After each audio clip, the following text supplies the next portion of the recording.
प्रधानमंत्री कल भारत अंतर्राष्ट्रीय विज्ञान महोत्सव 2020 का करेंगे उद्घाटन। इस मौके पर आज कर्टन रेजर प्रेस कॉन्फ्रेंस का किया गया आयोजन।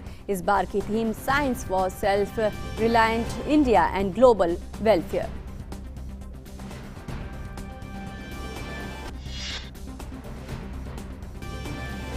आठ 800 साल बाद आज सबसे करीब होंगे बृहस्पति और शनि ग्रह। दोनों ग्रहों के बीच की दूरी होगी करीब 73.5 करोड़ किलोमीटर। धरती से देखने पर दोनों दिखाई देंगे पास पास।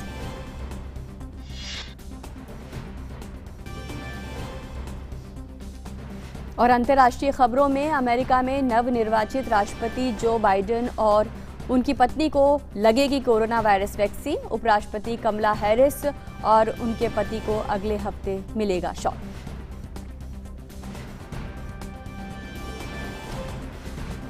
और सबसे पहले मिड डे प्राइम में नजर डालते हैं बड़ी खबर।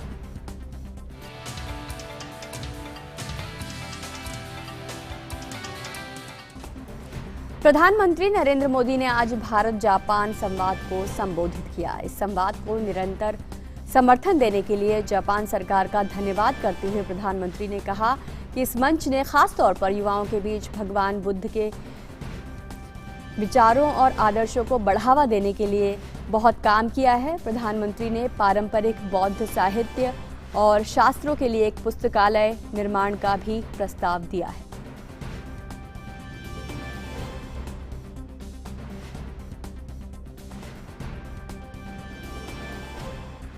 I would like to propose the creation of a library of all such traditional Buddhist literature and scriptures.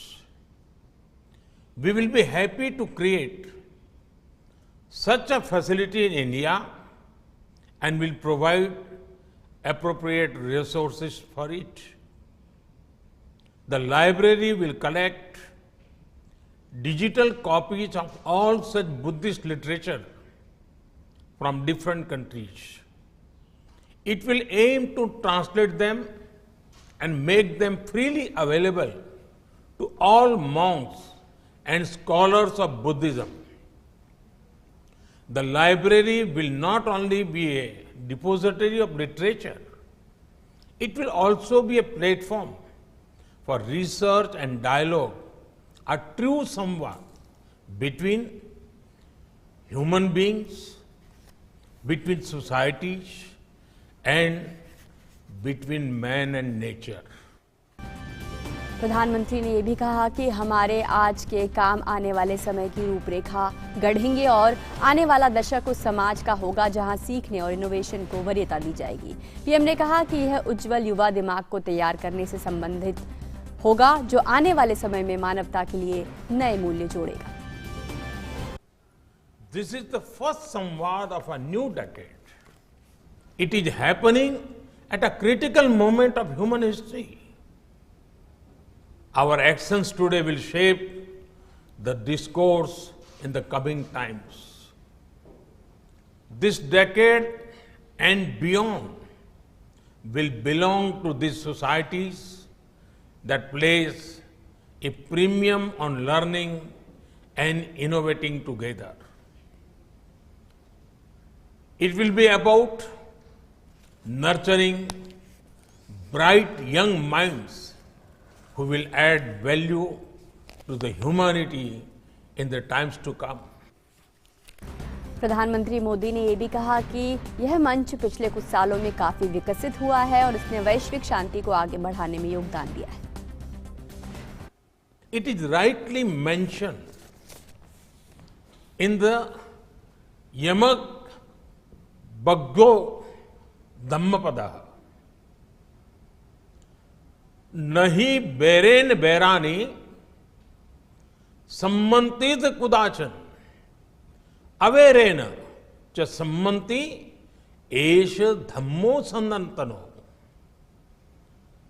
Hostility will never achieve peace. In the past, humanity took the path of confrontation instead of collaboration. From imperialism to the world wars, From the arm race to the space race, we had a dialogues, but they were aimed at pulling others down. Now, let us rise together. तो बुद्ध के संदेशों के जरिए एक बार फिर शांति की बात सामने रखी है प्रधानमंत्री ने। और अधिक जानकारी के लिए हमारे साथ जुड़ रहे हैं हमारे संवाददाता सुधाकर दास। सुधाकर, आज जापान के साथ जो संवाद स्थापित हुआ है उसमें दो बातें बिल्कुल साफ है। एक तो साथ में जापान को लेकर इस क्षेत्र में शांति की स्थापना, दूसरी बात वे देश जो वर्चस्ववाद की बात करते हैं और साथ मिलकर चलना नहीं चाहते विश्व में, उनके लिए भी एक संदेश है। जी बिल्कुल, देखिए, और सीधे तौर पर प्रधानमंत्री का एक स्पष्ट ये संदेश था कि शत्रुता है उससे कभी शांति नहीं मिल सकती। और अतीत जो है इस बात का गवाह रहा है कि इसकी वजह से चाहे साम्राज्यवाद के रूप में हमने देखा हो या विश्व युद्ध के रूप में देखा हो, अगर संवाद नहीं होता है, साथ अगर मिलकर काम नहीं कर सकते हैं तो इस तरह की स्थितियां बनती हैं। और हमने देखा कि बीते समय में जब संवाद हुआ भी तो एक तरह से नीचा दिखाने की कोशिश की गई, एक दूसरे को परास्त करने की कोशिश की गई। उससे बचने की एक तरह से प्रधानमंत्री ने इस संवाद के जरिए सलाह दी है, एक बड़ा संदेश दिया है। और देखिए, इस पूरे प्लेटफॉर्म का मकसद ही यही है, भारत जापान के बीच इस संवाद का मकसद यही है कि दोनों सभ्यताओं के पास, दोनों देशों के पास जो इस तरह का एक जो लोकतांत्रिक मूल्यों में जो विश्वास करते हैं, जो न्याय सिद्धांतों में विश्वास करते हैं, पारदर्शिता में विश्वास करते हैं, इन मूल्यों को आगे बढ़ाते हुए, मानवीय पहलुओं का ध्यान रखते हुए साथ मिलकर कैसे काम किया जा सकता है, उसकी बात हो और उसके लिए ये मंच है। तो ये प्रधानमंत्री का ये संदेश बेहद ही महत्वपूर्ण है कि आज जब हम इस दशक की शुरुआत कर रहे हैं, हम एक अहम मुकाम पर पूरी दुनिया खड़ी है, तो उस समय साथ मिलकर चलने की जरूरत है। हर क्षेत्र में कोलैबोरेशन की जरूरत है, इस ओर प्रधानमंत्री का इशारा था। तो प्रधानमंत्री ने यह भी कहा है कि दृष्टिकोण जो हमारा खासतौर से ग्रोथ को लेकर उसको भी बदलना चाहिए, उसमें भी बदलाव होना चाहिए। दृष्टिकोण सिर्फ ये कुछ देशों के बीच ग्रोथ की बात या विकास की बात नहीं होनी चाहिए, या कुछ देशों की वजह से इस ग्रोथ पर असर नहीं पड़ना चाहिए, बल्कि इसका एजेंडा बड़ा होना चाहिए, इसमें ज्यादा से ज्यादा देश शामिल हो, इस तरह की व्यवस्था होनी चाहिए। और एक तरह से मानव केंद्रित विकास की जो अवधारणा है उस पर बहुत ज्यादा फोकस करना होगा। मौजूदा समय की चुनौतियों से हमको निपटना है, तो निश्चित तौर पर बहुत अहम संदेश, और इसमें महात्मा बुद्ध के विचारों को आगे बढ़ाने से इन तमाम लक्ष्यों को पाने में आसानी होगी, सुविधा हासिल होगी। बिल्कुल। और जब बुद्ध के संदेशों की बात की, साझा संस्कृति है, अगर देखें तो बुद्ध को लेकर भारत और जापान के बीच जितने वहाँ पूजे जाते हैं, जितने आदर्श उनके वहाँ माने जाते हैं, भारत में भी बुद्ध के आदर्शों को माना जाता है। तो एक तरीके से वो प्रतीक है भारत और जापान दोनों के लिए ही कि विश्व में ये दोनों देश जो है वो बढ़ना चाहते हैं आगे, लेकिन शांति के साथ। जी बिल्कुल। और देखिए, प्रधानमंत्री जब बात कर रहे थे तो उस बैकग्राउंड में महात्मा बुद्ध की प्रतिमा भी थी, तो एक स्पष्ट संदेश देने के लिए कि आज के जो वैश्विक परिस्थिति में है, महात्मा बुद्ध के विचार कितने प्रासंगिक और प्रभावी है। और उन्होंने प्रधानमंत्री मोदी जी ने जो पेशकश भी की है, एक लाइब्रेरी भारत स्थापित करने में सहयोग करेगा, जो महात्मा बुद्ध के स्क्रिप्चर्स है, विभिन्न देशों में इसको लेकर क्या साहित्य लिखा हुआ है, किस तरह का काम हुआ है, तो उसको एक जगह इकट्ठा करने में, उन कार्यों का ट्रांसलेशन कर उसको आगे पहुंचाने में, निश्चित तौर पर इस संवाद के जरिए, इस उनके विचारों के प्रसार के जरिए बुद्ध का जो संदेश था, शत्रुता की जगह शांति का जो संदेश था, भाईचारे का जो एक संदेश था, मानवता करुणा का जो संदेश था, उसको आगे बढ़ाया जा सकेगा। तो ये बहुत महत्वपूर्ण संदेश प्रधानमंत्री ने दिया। और खासतौर से चूंकि भारत और जापान दोनों ही महात्मा बुद्ध से जुड़े हुए हैं, और भारत तो एक तरह से कह सकते हैं महात्मा बुद्ध की कर्मस्थली रही है, वहीं से वो पूरी दुनिया में फैला है। जी जी बिल्कुल। और यहाँ पर युवाओं की भी बात की कि इनोवेशन की बात की, और भारत और जापान दोनों के युवा इस वक्त पूरी ही दुनिया में अपने इनोवेशन के लिए, अपनी ऊर्जा के लिए, अपने विवेक के लिए जाने जाते हैं। तो एक तरीके से वर्तमान स्थितियों, मौजूदा स्थितियों को देखकर भी ये बात बड़ी अहम कही है उन्होंने। जी बिल्कुल। देखिए, और उन्होंने दो चीजों पर जोर दिया है, एक तो इनोवेशन और दूसरा लर्निंग, और एक तरह से युवाओं का आह्वान भी किया है। और ये बात भी साथ में कहा कि जो ओपन सोसाइटीज होती है, जो एक तरह से खुले दिल वाली सोसाइटी होती है, जो लोकतांत्रिक मूल्य में जो लोग विश्वास करते हैं उनको खास तौर से इनोवेशन, लर्निंग, इस तरह की तमाम चीजों को आगे बढ़ावा देना चाहिए। और एक तरह से जो दुनिया की मौजूदा समस्याएं हैं उनको हल करने के लिए ब्रॉड माइंडेड होना, बड़े दिल वाला होना जरूरी है। तो इस ओर भी प्रधानमंत्री ने ध्यान दिलाया, तो बहुत ये महत्वपूर्ण संदेश। और निश्चित तौर पर देखिए 5 साल हो गए इस संवाद का, और निश्चित तौर पर एक बड़ा और गहरा असर इस संवाद का हो रहा है। और जिस तरह का कम्युनिकेशन हम लगातार देख रहे हैं एशिया के देशों के बीच, और इस कम्युनिकेशन का फायदा पूरी दुनिया को भी मिलने वाला है। लेकिन निश्चित तौर पर वो ताकतें जो विस्तारवादी ताकतें हैं, वो ताकतें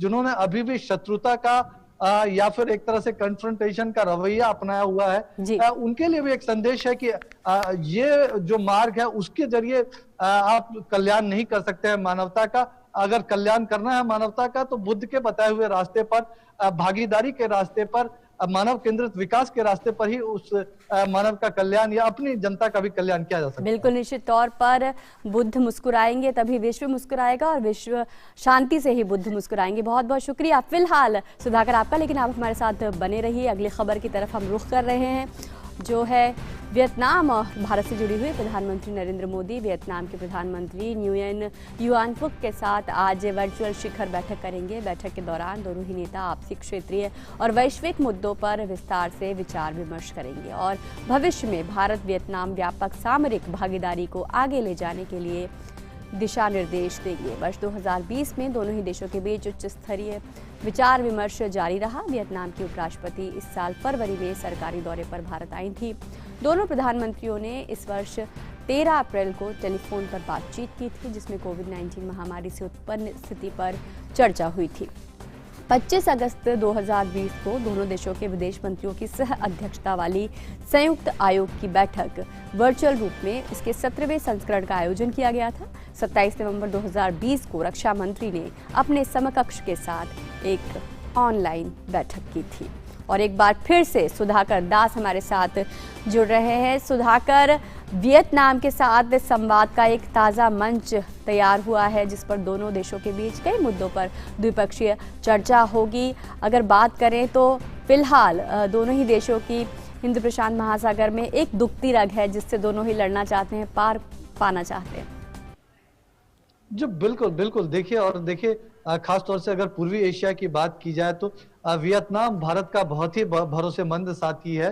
और ये रिसेंट हाल के दिनों में जो विजिट्स हैं, चाहे प्रधानमंत्री नरेंद्र मोदी की वियतनाम यात्रा रही हो, या वियतनाम के प्रधानमंत्री जब भारत की यात्राएं आए हो, या फिर राष्ट्रपति, विदेश मंत्री या तमाम अन्य शीर्ष नेताओं का जो दौरा रहा, तो ये दिखाता है कि लगातार दोनों देशों की दिलचस्पी आपसी संबंधों को मजबूत बनाने में। और निश्चित तौर पर देखिए वियतनाम भी एक हॉस्टाइल पड़ोसी को झेल रहा है चीन के रूप में। और हमने भी देखा कि जिस तरह का कन्फ्रंटेशन का रवैया हमारी उत्तरी सीमा पर चीन ने अपनाया, तो एक तरह से अगर सुरक्षा हितों की बात करें तो साझा सुरक्षा हित है, ना सिर्फ अपनी सीमाओं पर बल्कि इंडो पैसिफिक ओशियन में। और इस वजह से इंडो पैसिफिक ओशियन इनिशिएटिव जो भारत का खास तौर से है, उसमें वियतनाम की बहुत ज्यादा दिलचस्पी है, और उसमें भागीदारी और बढ़ाने को लेकर सम्मेलन में बात हो सकती है। तो अहम बातचीत अगर इस सम्मेलन की करें तो रक्षा सुरक्षा के मोर्चे पर किस तरह से और आगे बढ़ सकते हैं दोनों देश,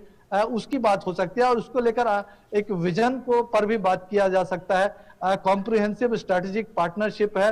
पिछली बार जब प्रधानमंत्री मोदी वियतनाम की यात्रा पर गए थे, तो उस समय एलिवेट किया गया था, इस दोस्ती को एक तरह से बड़ा दर्जा दिया गया था। उसको और मजबूत बनाने की कोशिश रहेगी। $600 मिलियन का लाइन ऑफ क्रेडिट खासतौर से डिफेंस क्षेत्र में वियतनाम को भारत ने देने का ऐलान किया। उसमें पेट्रोल वेसल भी हैं, जो इस तरह के हॉस्टाइल क्षेत्र में हॉस्टाइल अगर पड़ोसी हो, तो वहां उसकी रक्षा सुरक्षा में काम आ सकते हैं। तो एक तरह से ये रक्षा सुरक्षा की भागीदारी को और भी मंचों पर ले जाने की कोशिश जरूर रहेगी। देखिए ये 10वीं बार होगा जब वर्चुअल तरीके से किसी देश के साथ प्रधानमंत्री मोदी किसी देश के शीर्ष नेता के साथ बातचीत करेंगे। और एक तरह से कोरोना महामारी के बावजूद भी प्रधानमंत्री मोदी ने ये जो संवाद का, डायलॉग का सिलसिला है शीर्ष स्तर पर, उसको बनाए रखा और इससे एक गतिशीलता भारतीय विदेश नीति में भी आ गई है। तो ये भी बेहद ही महत्वपूर्ण पहलू है। हमें आज सूत्रों से जानकारी ये भी मिल रही है कि इस शिखर सम्मेलन के बाद कई अहम समझौतों पर भी हस्ताक्षर हो सकते हैं, जिसमें रक्षा सुरक्षा के अलावा एनर्जी, ट्रेड, हेल्थ, इस तरह के क्षेत्रों में समझौते की गुंजाइश। जी बिल्कुल, निश्चित तौर पर बेहद अहम संवाद है दोनों ही देशों के बीच और इस पर नजर रहेगी। बहुत बहुत शुक्रिया आपका सुधाकर इन दोनों विषयों पर जानकारी के लिए। और मिड प्राइम में अब बात करते हैं ताजा खबर की।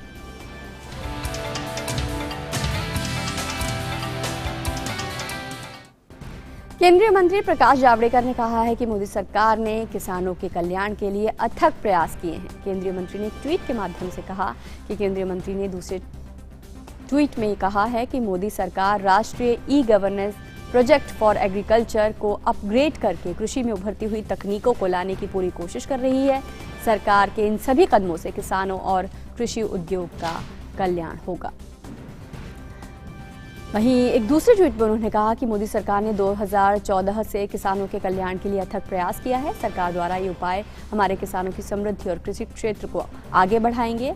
हाल ही के सुधारों से किसानों की आय दोगुनी होगी। केंद्रीय मंत्री ने साथ ही एक वीडियो भी साझा किया है।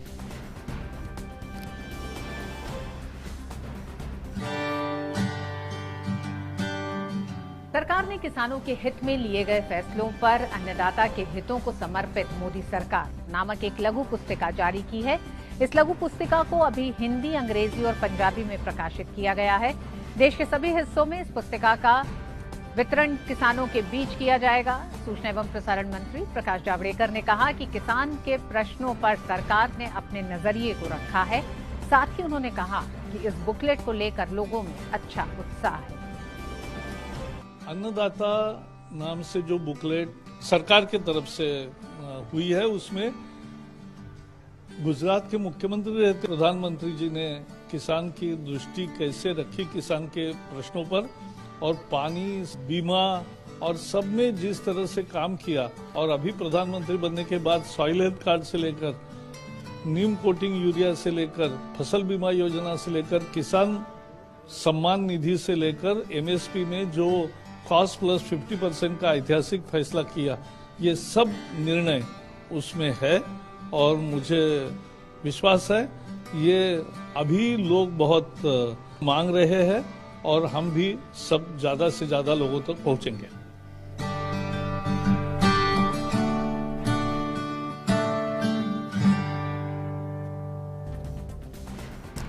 और केंद्र सरकार ने आंदोलनकारी किसान संगठनों से कहा है कि नए कृषि कानूनों में संशोधन के अपने पहले प्रस्ताव पर अपनी चिंताओं को रेखांकित कर अगले दौर की वार्ता के लिए एक सुविधाजनक तारीख चुने। क्रांतिकारी किसान यूनियन के पंजाब प्रदेश अध्यक्ष दर्शन पाल को लिखे 5 पन्नों के पत्र में कृषि मंत्रालय के संयुक्त सचिव विवेक अग्रवाल ने कहा है कि सरकार खुले मन से पूरी संवेदना के साथ किसानों के सभी मुद्दों के समाधान के लिए प्रयासरत है। उन्होंने ये भी कहा कि सरकार किसानों के मुद्दों के समाधान के लिए अगली बैठक विज्ञान भवन में करने को इच्छुक है, ताकि चल रहा आंदोलन जल्द से जल्द समाप्त हो सके। संयुक्त सचिव ने यह भी कहा कि सरकार की ओर से किसानों को भेजे गए प्रस्ताव के मसौदे में सरकार ने वर्तमान न्यूनतम समर्थन मूल्य पर खरीद की प्रक्रिया को जारी रखने के मुद्दे पर लिखित आश्वासन देने के अलावा कम से कम 7 मुद्दों पर संशोधन लाने का प्रस्ताव दिया है। दिल्ली के विभिन्न सीमाओं पर पिछले 3 सप्ताह से धरने पर बैठे किसानों और सरकार के बीच पिछले 5 दौर की बातचीत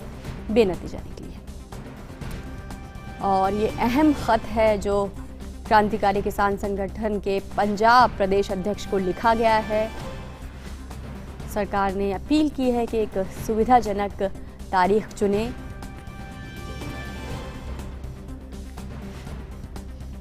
और लगातार सरकार की तरफ से कोशिश की जा रही है कि किसानों के साथ संवाद स्थापित हो सके। कृषि कानून पर जो भी पशुपेश असमंजस या भ्रम की स्थिति है उसे बातचीत के द्वारा सुलझाया जा सके।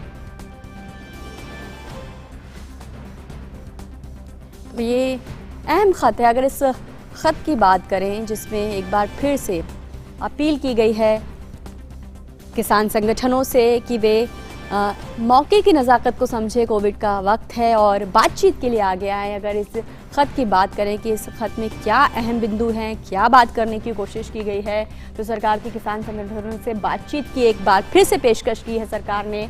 और किसान संगठनों को लिखे गए इस पत्र के कुछ अहम बिंदु हैं जिनसे आपको रूबरू कराते हैं। किसान संगठन की ओर से भेजे गए ईमेल की विषय वस्तु बेहद संक्षिप्त है। जो ईमेल गया था वो बेहद संक्षिप्त है, उसमें विस्तार से कोई चर्चा नहीं की गई है। इससे ये साफ नहीं हो रहा है कि यह आपका निजी विचार है या सभी संगठनों की आम राय है। ये दर्शन पाल को लिखा गया खत है जिनमें उनसे पूछा गया है कि ये एक आम राय है या उनका निजी विचार है। सरकार की ओर से किसान संगठनों को कई बार बातचीत का प्रस्ताव दिया गया है, कई बार सरकार की ओर से निमंत्रण दिया गया है, न्योता दिया गया है कि आइए और बातचीत कीजिए। कई बार प्रस्ताव अस्वीकार होने के बाद से 14 अक्टूबर 2020 को कृषि भवन में बातचीत की एक तस्वीर बनी थी। बातचीत का दौर शुरू हुआ था किसान संगठनों और सरकार के बीच। इस बातचीत में कृषि कानून के सभी पहलुओं पर बातचीत होनी थी, जिसे प्रतिनिधियों ने सुनने से ही इनकार कर दिया था। तो जो तस्वीर बनी थी बातचीत की, संवाद का एक सेतु जो बना था, वो अस्वीकार कर दिए जाने से टूट गया था। तब बातचीत नहीं हो पाई थी। 5 दिसंबर 2020 को वार्ता का अगला दौर प्रस्तावित हुआ, जिसमें पिछली चर्चा के बिंदुओं को विस्तृत चर्चा के लिए रखा गया, जिस पर गंभीर बातचीत, गहन बातचीत करने का जो विचार विमर्श हुआ। और उसके बाद 8 दिसंबर 2020 को हुई बैठक में निश्चित हुआ कि उठाए गए मुद्दों के संबंध में विस्तृत लिखित प्रस्ताव भेजा जाए। जो पॉइंट्स थे उन्हें विस्तार में लिखा जाए, क्या मांगे हैं, क्या सुझाव है, उनको लेकर सरकार ने कहा था। सरकार ने ये भी अपील की है कि कोविड की चुनौती देखते हुए सरकार ने बुजुर्गों, बच्चों और महिलाओं की वापसी के लिए किसान संगठनों से प्रयास करने की अपील की है। मौसम नाजुक है, कोविड की चुनौती है। सरकार ने कहा है कि बुजुर्ग किसानों, महिलाओं और बच्चों के बारे में किसान संगठन सोचे।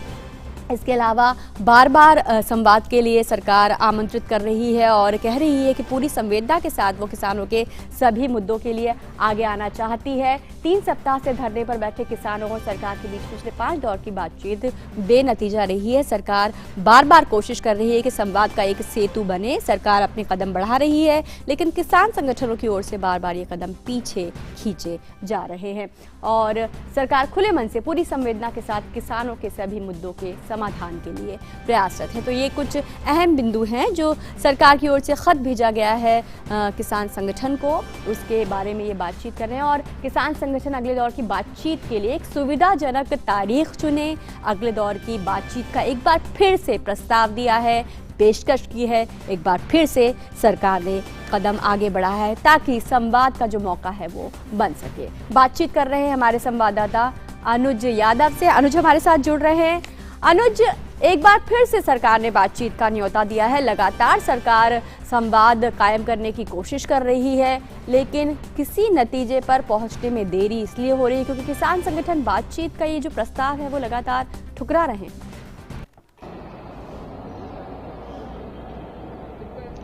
देखिए रजनी, अभी तक की एक ताजा और बड़ी खबर ये है कि जो सरकार की तरफ से बातचीत का जो आग्रह पत्र कल किसानों को दिया गया था, उस पर किसान के जितने भी संगठन हैं वो अब दोपहर 2 बजे के बाद आपस में मिल बैठ के बातचीत करेंगे और कोई फैसला लेंगे कि बातचीत कहां करनी है, किस समय करनी है, और एक तरीके से इस सरकार के पत्र का वो जवाब भी देंगे। तो कुल मिलाकर जिस तरीके से एक संवाद की फिर से शुरुआत की गई है, हालांकि सरकार की तरफ से तो कई बार बातचीत का प्रस्ताव किसानों को दिया गया, लेकिन किसानों की तरफ से ही उसको इनकार किया गया है। अब एक बार फिर से सरकार ने कहा है कि आइए, सरकार के दरवाजे हमेशा खुले हुए हैं और सरकार के साथ जो भी जिन बिंदुओं पर भी किसान बातचीत करना चाहते हैं, जिन बिंदुओं को कानून के जिन प्रावधानों पर बातचीत करना चाहते हैं, सरकार सभी पर बातचीत करने के लिए तैयार है। दूसरी सबसे बड़ी बात है कि सरकार इस बात का पहले भी आश्वासन दे चुकी है, एक बार फिर से पत्र के माध्यम से कहा है कि एमएसपी को लेकर जो भी आशंका किसानों के मन में है उसको दूर करते हुए साफ कहा है कि एमएसपी, अनाज मंडी, एपीएमसी एक्ट हमेशा बना रहेगा, वो खत्म नहीं होगा और सरकार इस पर लिखित आश्वासन देने को भी तैयार है। दूसरी बात है, जो किसानों की तरफ से 12 बिंदु उठाए गए थे उन बिंदुओं में से 9 ऐसे बिंदु हैं जिस पर सरकार संशोधन करने को तैयार है। तो कुल मिलाकर जिस तरीके से सरकार का रुख देखा जाए तो वो निश्चित तौर पर बातचीत के माध्यम से ये जो एक टकराव की स्थिति बनी है, गतिरोध बना हुआ है, सरकार इसके लिए लगातार प्रयासरत है। लेकिन जिस तरह की बातें किसानों के सामने आ रही हैं, वो अपनी एक जिद पर अड़े हुए हैं और इस तरह की अपील बार बार सरकार से की जा रही है कि किसान अपनी जिद पर ना अड़कर सरकार के साथ कानून के प्रावधानों पर बात करें। जी अनुज, और सरकार ने जो खत लिखा है उसमें साफ अपील की है कि आप वक्त की नज़ाकत को देखिए, आपके साथ बुजुर्ग हैं, बच्चे हैं, कोविड का वक्त है, उसके चलते अगर बातचीत का मौका नहीं मिलेगा, बातचीत आगे नहीं बढ़ेगी तो समस्या का समाधान नहीं निकलेगा। देखिए, सही बात यह है कि सरकार जो है किसानों के जो आंदोलन चल रहा है उसके साथ साथ सरकार को यह भी चिंता है, क्योंकि वहां पे जो लोग बैठे हैं, किसान बैठे हैं, वो बुजुर्ग हैं, वहां पर महिलाएं भी हैं, बच्चे भी हैं, और क्योंकि इस समय लगातार जो तापमान है वो बहुत नीचे जा रहा है। रात का तापमान की बात करूं तो 4 से 5 डिग्री जाता है। देश के अंदर जो कोरोना की एक महामारी है वो यहां पर इस समय देश के अंदर चल रही है। ऐसे में सरकार ने देखिए उनके आंदोलन के साथ साथ ये चिंता जाहिर की है कि हमें आप लोगों की चिंता है, आप आंदोलन को खत्म कीजिए। जो बुजुर्ग लोग हैं जिनकी उम्र ज्यादा है उनको आप घर भेजिए, बच्चों को घर भेजिए, और हम आपसे बातचीत करने के लिए तैयार हैं। कानून में जो आप संशोधन कराना चाहते हैं उसके लिए हम तैयार हैं। यही इसी तरह की बात लगातार सरकार करती रही है। प्रधानमंत्री नरेंद्र मोदी खुद लगातार अलग अलग माध्यम से किसानों को संबोधित करते रहे हैं और कानूनों के बारे में बताते रहे हैं, और उसी का एक सबसे बड़ा कारण रहा है कि कल देर शाम भी कुछ किसान संगठन जो पश्चिमी उत्तर प्रदेश के मुजफ्फरनगर जिले से हैं वो कृषि भवन में आए थे और सरकार को उन्होंने समर्थन दिया था इन कानूनों को लेकर। इससे पहले हरियाणा के कुछ किसान संगठन रजनी आए थे और उन्होंने भी कहा था कि हमारे मन में जो पहले आशंका थी, कोई भ्रम की स्थिति हमारे मन में इन कानूनों को लेकर थी, सरकार ने जिस तरीके से अलग अलग माध्यम से बार बार समझाया है, हमने कानून को समझा है, ये कानून किसानों के हित में है। लगातार किसानों की तरफ से ऐसे संगठन भी सामने आ रहे हैं जो इन कानूनों का अब समर्थन कर रहे हैं, और उनका साफ कहना है कि पहले जो उनके मन में आशंका थी अब वो नहीं है। और सरकार भी लगातार ये कह रही है कि देश के जो छोटे और मझोले किसान हैं, देश के अंदर उनकी संख्या करीब करीब 86% किसान है। ये जो कानून है सबसे ज्यादा फायदा उन छोटे किसानों को भी देगा। ये कानून सिर्फ हरियाणा और पंजाब के किसानों के लिए नहीं है। इस बात को जो आंदोलनकारी किसान है इस बात को समझना चाहिए कि उनके जो छोटे भाई हैं, छोटे किसान हैं, आने वाले समय में एक क्रांतिकारी बदलाव इन कानूनों के माध्यम से कृषि और किसानों में आएगा।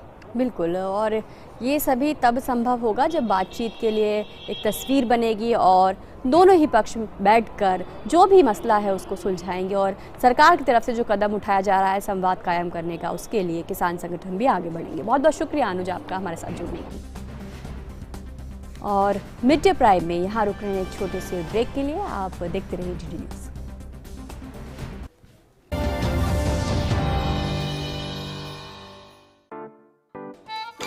9 to 5 जॉब, अरे 5 to 9 जॉब, भाग दौड़ all the time job, the roaming वाला जॉब, द डेडलाइन वाला जॉब, और are you living in the market वाला जॉब। जिंदगी में मौके ही मौके हैं। अपनी मर्जी से जॉब चुनिए, अपनी इच्छा अनुसार कमाइए, बन जाइए LIC एजेंट। ये है जॉब से बढ़कर, ये है करियर इंश्योरेंस। अपना बॉस खुद बनिए, बन जाइए LIC एजेंट। अब लाइफ सेट है।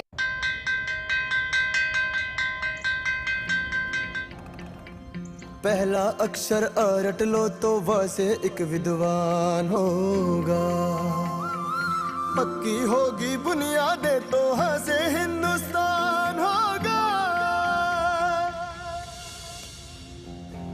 पहले करो शुरुआत करो, करो तो पक्की बात करो। वंडर सीमेंट, एक परफेक्ट शुरुआत। ब्रेक के बाद मिड डे प्राइम में आपका स्वागत है। और अगली खबर जो है वो असम से आ रही है। असम में बात करें तो 4 प्रतिबंधित जो संगठन है उसके 63 उग्रवादी आज गुवाहाटी के श्रीमंत शंकरदेव कला क्षेत्र में आत्मसमर्पण करेंगे। उग्रवादी 4 संगठनों उल्फा, पीडीसी के, डीएनएलए और यूपीएलएफ के हैं, जो असम के मुख्यमंत्री सर्बानंद सोनोवाल की मौजूदगी में आत्मसमर्पण करेंगे। इससे पहले इस साल जनवरी में विभिन्न उग्रवादी संगठनों से संबंधित कुल 644 उग्रवादियों ने Guwahati medical college and hospital सभागार में एक समारोह में आत्मसमर्पण किया था। तो एक बड़ी कामयाबी है सरकार के लिए, जो उग्रवादी संगठन है उसके सदस्य बड़ी संख्या में लगातार आत्मसमर्पण कर रहे हैं, हथियार डाल रहे हैं और मुख्य धारा से जुड़ने की कोशिश कर रहे हैं। हमारे साथ मृदुस्मिता जुड़ रही हैं गुवाहाटी से। मृदुस्मिता, इस साल जनवरी में भी एक बड़ी संख्या में उग्रवादी संगठनों के सदस्यों ने हथियार डाले थे सरकार के सामने, और उसके बाद लगातार से कोशिश चल रही थी कि और भी लोग सामने आए जो उग्रवादी संगठनों से जुड़े हुए हैं। तो एक बार फिर से एक बड़ी कामयाबी है सरकार के लिए।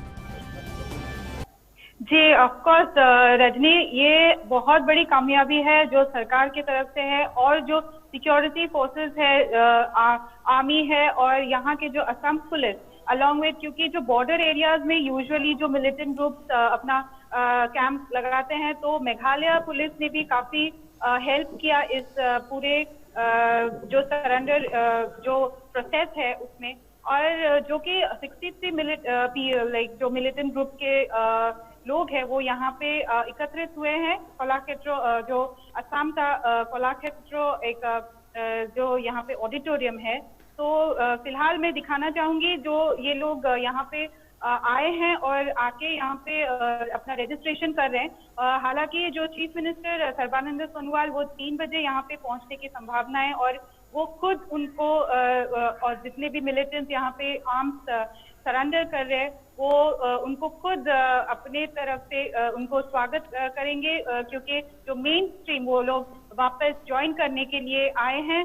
और ये काफी एक बहुत बड़ी स्टेप है, और जो सिक्योरिटी फोर्सेस है और जो इंटेलिजेंस ग्रुप्स है यहाँ का, तो काफी उन्होंने भी ट्राई किया है ये मिलिटेंट ग्रुप को अपने मेन स्ट्रीम में लाने में, और जो कि दे कैन अभी अपने तरफ से खुद कुछ अच्छे काम कर सके। हालांकि वो लोग पहले जो अपना आर्म्स लेते थे, और फिलहाल क्योंकि वो सरेंडर करेंगे, तो अब एक बहुत अच्छी स्टेप है, और ये काफी पॉजिटिव है एटलीस्ट नॉर्थ ईस्ट में, क्योंकि ये काफी एक प्रॉब्लम रही है काफी टाइम से। तो ये एक बहुत बड़ी अच्छी खबर है। जी बिल्कुल बिल्कुल मधुस्मिता, एक लंबा दौर देखा है असम ने उथल पुथल का, और इस उथल पुथल के कारण, इस अराजकता के कारण, राजनीतिक स्थायित्व के कारण विकास लाने में भी बड़ी मुश्किलें और अड़चनें आती रही हैं। लेकिन एक तरीके से अब लग रहा है कि लोग भी समझ रहे हैं कि स्थायित्व का क्या अर्थ है, और मुख्य धारा से जुड़कर उनका भी भला होगा। जी जी रजनी, और क्योंकि काफी ये जो मिलिटेंट ग्रुप है वो काफी यूथ है, और बहुत मतलब अभी भी वो लोग पढ़ रहे थे या अपनी पढ़ाई छोड़ के शायद जो डिफरेंट मिलिटेंट ग्रुप है वो ज्वाइन किए होंगे। तो अगर क्योंकि अब जो वो लोग अपनी आर्म्स को सरेंडर किए हैं, वो अब वापस से अपनी जो जिंदगी है वो नई तरह से स्टार्ट कर सकेंगे, क्योंकि अभी फिलहाल जो इंडिया का जो यूथ कल्चर है, यूथ के लिए प्रधानमंत्री जी और जो सरकार काफी स्कीम स्टार्ट कर रहे हैं, तो इन लोगों के लिए भी काफी एक अपॉर्चुनिटी रहेगी कि वो खुद अपनी तरफ से कुछ अच्छा करे और देश का भी भला हो इससे। रजनी बिल्कुल, तो निश्चित तौर पर ये वाकई में एक कामयाबी का कदम है सरकार के लिए, जहां पिछले साल इसी साल के शुरुआत में बड़ी तादाद में जो है वो मुख्य धारा से जुड़े थे लोग, और अब फिर आज 63 जो है उग्रवादी संगठनों के सदस्य आत्मसमर्पण करेंगे। बहुत बहुत शुक्रिया मधुस्मिता आपका इस तमाम जानकारी के लिए। और मिड डे प्राइम में अब नजर डालते हैं अन्य राष्ट्रीय खबरों पर।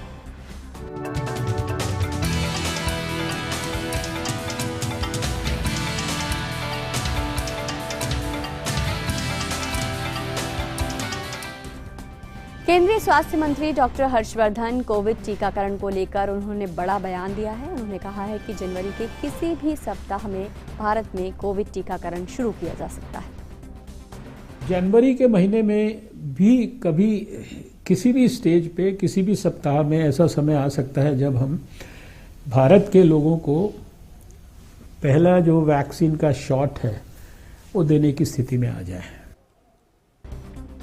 और स्वास्थ्य मंत्री ने कहा कि कोरोना का सबसे बुरा दौर संभवतः बीत चुका है, लेकिन सतर्कता जरूरी है। I feel that the worst may probably be over, but with a strong, you see, note around caution that we need to be very, very strictly following the COVID appropriate behavior. We cannot afford to relax on that front. So the major tool against COVID for achieving success in this fight will ultimately be this mask and of course hand hygiene and the physical distance that we are all supposed to follow. स्वास्थ्य मंत्री ने कहा है कि हर दिन corona से ठीक होने वाले मरीजों की संख्या में लगातार इजाफा हो रहा है। गौरतलब है कि दुनिया में सबसे ज्यादा रिकवरी रेट भारत में ही है। I think things are significantly in a declining phase. I say that because right now you have just about 3 lakh active cases in the country. A few months back you had almost 10 lakh cases. Out of over 1 crore cases that have happened, 95 lakh 50,000 more than that have already recovered, gone back home. We are having the highest recovery rate in the whole world between 95 and 96. और corona के खिलाफ जारी जंग में पिछले 24 घंटों में देश भर में 25,709 कोरोना मरीजों ने संक्रमण को मात दी है। देश भर में कोरोना से ठीक होने वाले मरीजों की संख्या 96,06,111 पर पहुंच गई है। कोरोना संक्रमण से ठीक होने वाले मरीजों की दर 95.53% पर पहुंच गई है। कोरोना संक्रमण से होने वाली मृत्यु दर घटकर 1.45% रह गई है। वहीं भारतीय चिकित्सा अनुसंधान परिषद ने बताया है कि देश में 20 दिसंबर तक कुल 16,20,98,329 नमूनों का परीक्षण किया गया, जिनमें से 20 दिसंबर को 9,134 नमूनों की जांच हुई।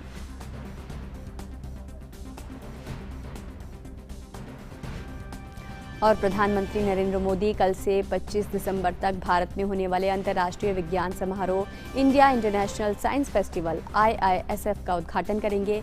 वैज्ञानिक और औद्योगिक अनुसंधान परिषद CSIR के महानिदेशक डॉक्टर शेखर C. मांडे ने इस आशय की जानकारी दी। उन्होंने कहा कि IISF वर्चुअल प्लेटफॉर्म पर आयोजित होने वाला सबसे बड़ा साइंस फेस्टिवल होगा, जो अपने आप में एक विश्व रिकॉर्ड होगा। साइंस फेस्टिवल का आयोजन देश में विज्ञान और तकनीक के प्रति जागरूकता फैलाने के लिए किया जाता है। 2020 के वर्ष को ये साइंस का वर्ष कहूँ या वैज्ञानिकों का वर्ष कहूँ या वैज्ञानिकों की उपलब्धियों का वर्ष कहूँ या ये कहूँ कि the scientific community really rose to the occasion in 2020 in spite of COVID and everything, not only in India but all across the world, तो ये कोई अतिशयोक्ति शायद नहीं होगी। और अब बात कर लेते हैं मौसम की। तो मौसम विभाग की ओर से सोमवार को जारी मौसम के पूर्वानुमान में अगले 24 घंटों में उत्तर पश्चिम भारत के मैदानी इलाकों और उसके साथ जुड़े मध्य भारत के इलाकों में न्यूनतम और अधिकतम तापमान में 2 से 3 डिग्री सेल्सियस की बढ़ोतरी का अनुमान जताया गया है। उत्तर प्रदेश को छोड़कर उत्तर पश्चिम और इससे सटे मध्य भारत के इलाकों में अगले 2 दिनों तक ठंड में राहत की उम्मीद है। उत्तर पश्चिम और इससे सटे मध्य भारत के इलाकों में चल रही शीतलहर में आज से कमी आने की संभावना जताई जा रही है। पूर्वी उत्तर प्रदेश के कुछ भागों में आज और अगले 2 दिनों तक शीतलहर और घने से बहुत घने कोहरे की स्थिति जारी रह सकती है। वहीं मौसम विभाग के अनुमान के मुताबिक बिहार, पश्चिम बंगाल के गंगा क्षेत्र और उड़ीसा के अंदरूनी हिस्सों में अगले 2 दिनों तक ठंड की यही स्थिति जारी रहेगी। और राजस्थान में शीतलहर का असर लगातार देखने को मिल रहा है। पहाड़ी इलाकों में बर्फबारी के बाद प्रदेश में शीतलहर बढ़ गई है। प्रदेश के सभी शहरों में दिन और रात का तापमान में कमी आई है। प्रदेश के 18 शहरों में रात का तापमान 10 डिग्री से नीचे रिकॉर्ड किया गया है। शीतलहर ने प्रदेश में जनजीवन को काफ़ी प्रभावित किया है और माउंट आबू में पारा -1 डिग्री रिकॉर्ड किया गया है। जयपुर से मुरारी गुप्ता हमारे साथ जुड़ रहे हैं राजस्थान की ठंड का ब्यौरा देने के लिए। है मुरारी गुप्ता, ठंड जो है वो अपने चरम पर दिखाई दे रही है राजस्थान में और -1 डिग्री माउंट आबू में दर्ज किया गया है। क्या सावधानियां बरती जा रही हैं, किस तरीके से राहत के कार्य अपनाए जा रहे हैं?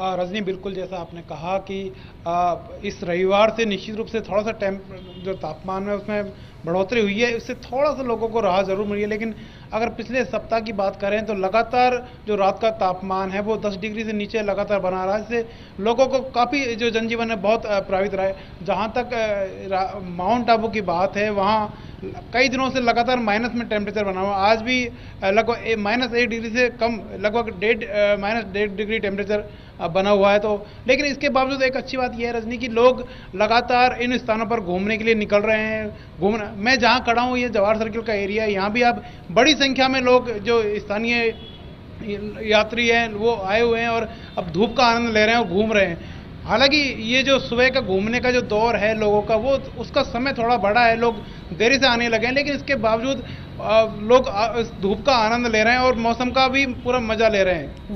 जी बिल्कुल मुरारी, निश्चित तौर पर धूप खिली आपके साथ दिखाई दे रही है, लेकिन कुछ इलाके हैं जहां पर शीतलहर का कहर है। बहुत बहुत शुक्रिया राजस्थान से मौसम का मिजाज हम तक पहुंचाने के। और अब बात एक अद्भुत खगोलीय घटना की। आज इस साल की सबसे लंबी रात होगी, तो दुनिया भर के खगोल विज्ञानियों की नज़रें आकाश पर टिकी होंगी। आज की रात एक विशिष्ट खगोलीय घटना होने जा रही है, जिसमें सौर मंडल के सबसे बड़े 2 ग्रह बृहस्पति यानी जुपिटर और शनि यानी सैटर्न को देखने पर लगेगा कि वे बेहद करीब हैं। बृहस्पति और शनि के इतने पास होने की ये दुर्लभ घटना लगभग 800 साल बाद होने जा रही है। हालांकि खगोल वैज्ञानिकों का कहना है कि अंतरिक्ष में बृहस्पति और शनि वास्तव में एक दूसरे से करोड़ों किलोमीटर दूर होंगे, लेकिन धरती से देखने पर अपनी विशिष्ट स्थिति के कारण वे एक दूसरे के अत्यंत समीप दिखाई देंगे। दोनों ही ग्रहों के मिलने के इस घटनाक्रम को महासंयोजन, ग्रेट कंजंक्शन कहा जा रहा है। 21 दिसंबर को दोनों ही ग्रहों के बीच की दूरी करीब 73.5 करोड़ किलोमीटर होगी। गर्मियों के बाद से ही बृहस्पति और शनि लगातार एक दूसरे के करीब आ रहे हैं। भारत में अधिकतर शहरों में सूर्यास्त के पश्चात इस घटनाक्रम को देखा जा सकता है। खगोल वैज्ञानिकों का कहना है कि 21 दिसंबर के आसपास पश्चिम की ओर क्षितिज के बिल्कुल नीचे 2 ग्रहों को एक दूसरे से मिलते हुए देखा जा सकता है। इस दौरान सौर मंडल का 5वां ग्रह बृहस्पति और 6वां ग्रह शनि 0.1 डिग्री की नजदीकी में दिखाई देंगे। साल 1623 के करीब 400 साल के बाद ये हमारे सौर मंडल के सबसे बड़े ग्रहों शनि और बृहस्पति का निकटतम संरेखण होगा। वैज्ञानिकों ने इस खगोलीय घटना को खुली आंखों से भी देखा जा सकता है, ऐसा कहा है। हालांकि खगोलविदों का कहना है यह भी है कि टेलीस्कोप के जरिए इस घटनाक्रम का बेहतरीन नजारा देखने को मिलेगा।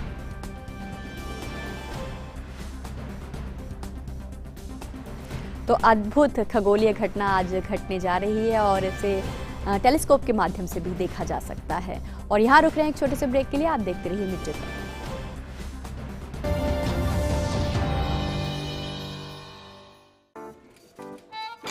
9 to 5 जॉब, अरे 5 to 9 जॉब, भाग दौड़ all the time job, the roaming वाला जॉब, द डेडलाइन वाला जॉब, और are you living in the market वाला जॉब। जिंदगी में मौके ही मौके हैं। अपनी मर्जी से जॉब चुनिए और अपनी इच्छा अनुसार कमाइए। बन जाइए LIC एजेंट। ये है जॉब से बढ़कर, ये है करियर इंश्योरेंस। अपना बॉस खुद बनिए, बन जाइए LIC एजेंट। अब लाइफ सेट है। अरे तुम समझ क्यों नहीं रहे हो यार? क्या हुआ? What happened? आज IT-AT में फैसला हमारे खिलाफ गया।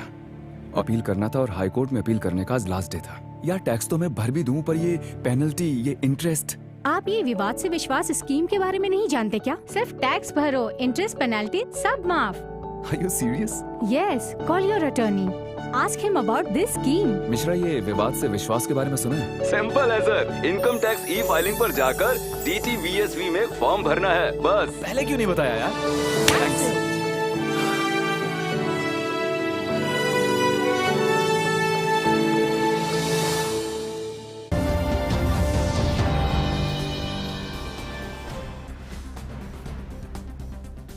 ब्रेक के बाद आपका स्वागत है और अब देखते हैं अर्थ जगत से जुड़ी खबरें।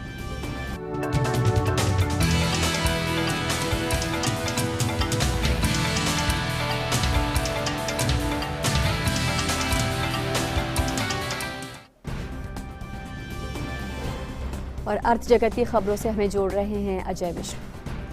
बहुत धन्यवाद रजनी। और अगर पावर सेक्टर की बात करें तो देश में 30 करोड़ से ज़्यादा बिजली के ग्राहकों के लिए एक अहम खबर है। ऊर्जा क्षेत्र में नागरिक अधिकारों को लेकर के आज ऊर्जा मंत्री आर.के. सिंह ने एक अहम प्रेस वार्ता की है।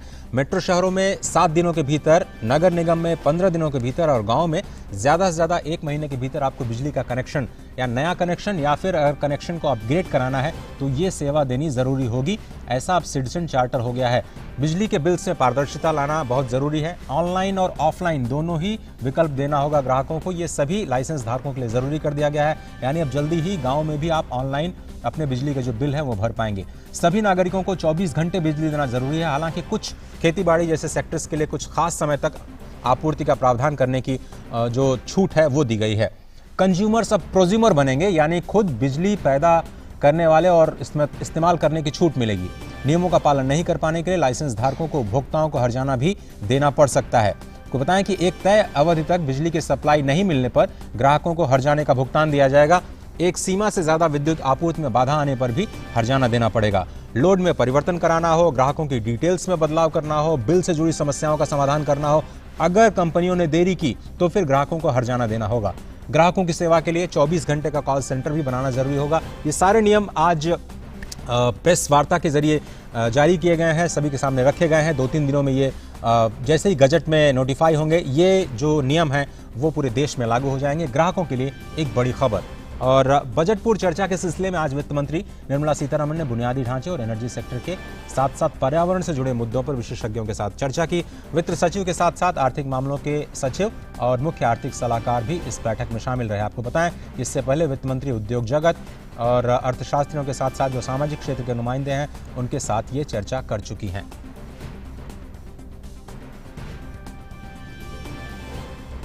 शेयर बाजार की बात करते हैं। आज सप्ताह के पहले कारोबारी दिन यानी सोमवार को शेयर बाजार लाल निशान पर खुले। बॉम्बे स्टॉक एक्सचेंज का सेंसेक्स 174 अंक नीचे गिरावट के साथ 46,786 के स्तर पर खुला। वही नेशनल स्टॉक एक्सचेंज का निफ्टी शुरुआत में 56 अंक नीचे 13,704 के स्तर पर कारोबार करता हुआ नजर आया। तो जो लोग मार्केट में एंट्री लेना चाहते हैं उनके लिए एक शायद मौका मिल रहा है। मिड कैप और स्मॉल कैप में अभी भी गिरावट देखी जा रही है। तो फिलहाल व्यापार प्राइम के आज के इस अंक में सिर्फ इतना ही।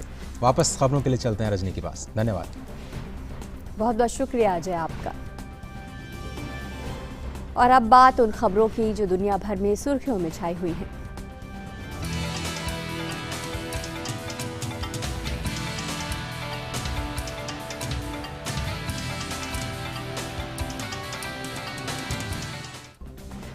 दुनिया भर में कोरोना संक्रमण के मामले 7 करोड़ 71 लाख से ज्यादा हो गए हैं।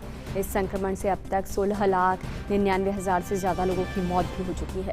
हालांकि इलाज के बाद विश्व में 5 करोड़ 40 लाख से ज्यादा लोग सेहतमंद भी हुए हैं। कोरोना से सबसे ज्यादा प्रभावित देशों में अमेरिका है। अमेरिका में कोरोना संक्रमण के कुल मामलों की संख्या 1 करोड़ 82 लाख के पार जा चुकी है।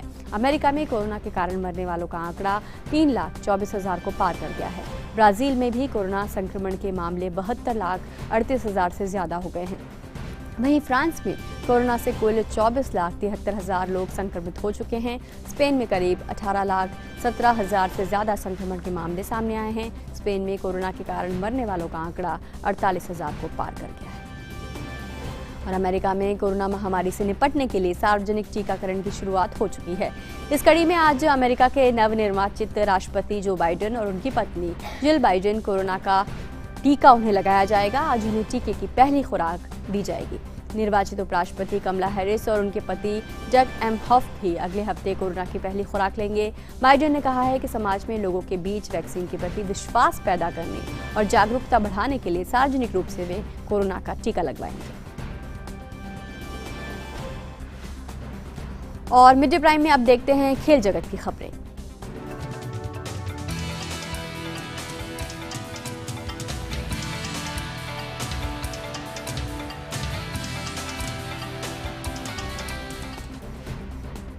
और खेल की दुनिया से हमें जोड़ रही है सुचित्रा।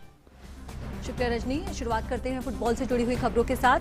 रविवार को इंग्लिश प्रीमियर लीग में मैनचेस्टर यूनाइटेड ने शानदार खेल दिखाते हुए लीड्स यूनाइटेड पर 6-2 की बड़ी जीत हासिल की। स्कॉट मैकटोमिने ने पहले 3 मिनट में 2 गोल करके मैन्यू को मुकाबले में शानदार शुरुआत दिलाई। स्कॉट ने दूसरे और तीसरे मिनट में गोल किए। इसी के साथ वो प्रीमियर लीग के शुरुआती 3 मिनट में 2 गोल करने वाले पहले फुटबॉलर बन गए। उनके अलावा ब्रूनो फर्नांडिस ने मैन्यू के लिए 20वें और 70वें मिनट में गोल किए। इस जीत के साथ मैन्यू लीग में 26 अंक के साथ तीसरे स्थान पर पहुंच गई है।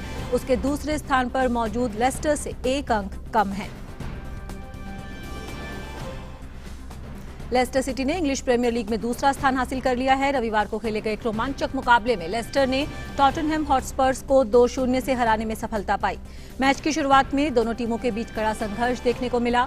हालांकि पहले हाफ का खेल खत्म होने से ठीक पहले जेमी वार्डी ने पेनल्टी के जरिए गोल कर लेस्टर को 1-0 से आगे कर दिया।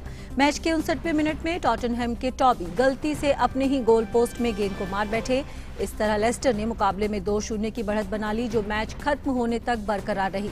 इस जीत के साथ लेस्टर ने लीग में 27 अंक के साथ दूसरा स्थान हासिल कर लिया है। शीर्ष पर मौजूद लिवरपूल से लेस्टर के 4 अंक कम हैं। बात स्पेनिश लीग की। रियल मैड्रिड ने ईबर को 3-1 से हराकर ला लीगा में लगातार चौथी जीत हासिल की। इस जीत के साथ रियल मैड्रिड अंक तालिका में शीर्ष स्थान पर स्थित एटलेटिको मैड्रिड के करीब पहुंच गई है। हालांकि रियल ने एटलेटिको से 2 मैच ज्यादा खेले हैं। रियल की तरफ से करीम बेंजेमा ने 6ठे और मॉड्रिच ने 13वें मिनट में गोल किया। वहीं मैच के अंतिम पलों में वाकेज ने टीम की तरफ से तीसरा गोल किया। सेल्टिक फुटबॉल क्लब ने हार्ट्स एफसी को पेनल्टी शूटआउट में 4-3 से हराकर स्कॉटिश कप अपने नाम किया। ये लगातार चौथी बार है जब सेल्टिक ने तीनों घरेलू trophy, Scottish Premiership, Scottish cup और स्कॉटिश लीग कप अपने नाम किए हैं। निर्धारित समय तक दोनों टीमें 3-3 की बराबरी पर रहीं, जिसके बाद फैसला पेनल्टी शूटआउट में करना पड़ा। पेनल्टी शूटआउट में सेल्टिक फुटबॉल क्लब ने बाजी मारी। हार्ट्स के जोश गिनेली को प्लेयर ऑफ द मैच चुना गया। खेल मंत्रालय ने हरियाणा के पंचकुला में होने वाले खेलो इंडिया यूथ गेम्स 2021 में 4 देसी खेलों गटका, कलारीपयट्टू, थांगता और मल्लखंब को शामिल करने को अपनी मंजूरी दे दी है। कलारीपयट्टू एक भारतीय मार्शल आर्ट है जो आधुनिक केरल में उत्पन्न हुआ था और यह पूरे विश्व में खेला जाता है। स्वदेशी खेल मल्लखंब एक पारंपरिक खेल है जिसमें एक जिम्नास्ट एरियल योग करता है। यह मध्य प्रदेश और महाराष्ट्र में काफी लोकप्रिय है। गटका पंजाब में मार्शल आर्ट का एक रूप है। यह छड़ी लड़ाई की एक शैली है जिसमें लकड़ी की छड़ें होती हैं। थांगता भी मार्शल आर्ट का ही एक भारतीय रूप है जो मणिपुर में काफी लोकप्रिय है। तो इसी खेल से जुड़ी खबरें। वापस चलते हैं रजनी के पास।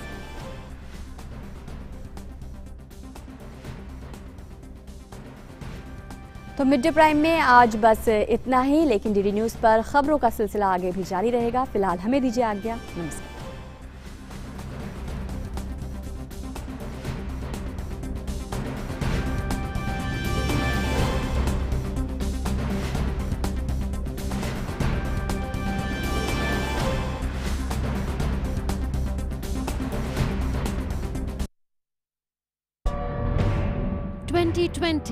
The year when novel coronavirus spread from China to the world. India displayed foresight in the face of an unprecedented challenge. कोई भी नागरिक घरों से बाहर न निकले। संपूर्ण देश में संपूर्ण लॉकडाउन होने जा रहा है। India got a head start and carried the advantage through. Come 2021, India is set to usher into its largest immunization campaign.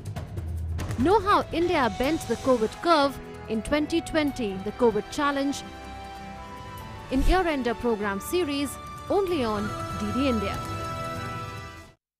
साल 2020 पीछे छोड़ जा रहा है अनगिनत यादें जिन्हें कभी भुलाया नहीं जा सकता। वैश्विक महामारी कोविड-19 जिससे लगातार जूझ रही है पूरी दुनिया।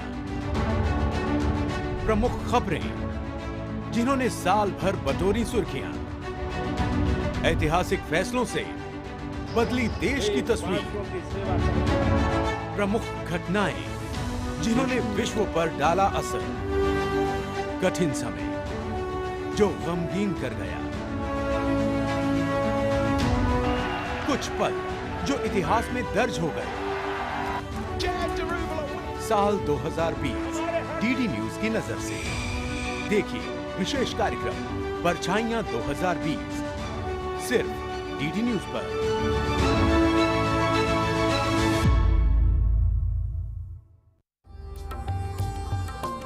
This vocal for local should not be misunderstood as closing doors upon the rest of the world. And what is called as Make in India, which is a very important thing, we should take that through. This vocal for local should not be misunderstood as closing doors upon the rest of the world. The entire nation, irrespective of what party, what religion, what caste, what creed, everybody should ascribe to one Mahamantra, how to take the nation by the time we complete 100 years of independence, where we should be. This mantra should go into everybody's head, it's very important.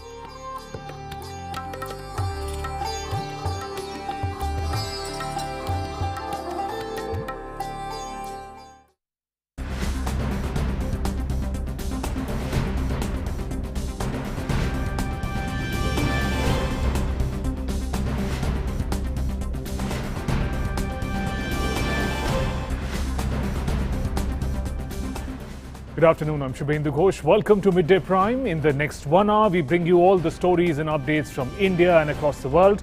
Government continues to appeal to farmers to engage in talks to resolve the logjam over the new farm laws.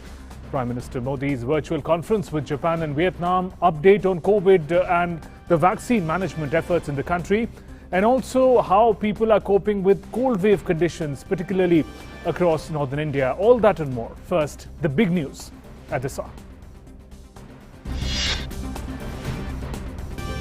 Prime Minister Narendra Modi addresses India-Japan Samvad Conference, says this forum has done great work to promote ideas and ideals of Lord Buddha, especially among the youth, proposes creation of a library of traditional Buddhist literature and scriptures.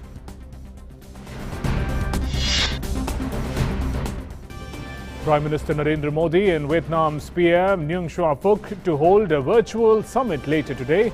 Two leaders expected to exchange views on wide-ranging bilateral, regional and global issues.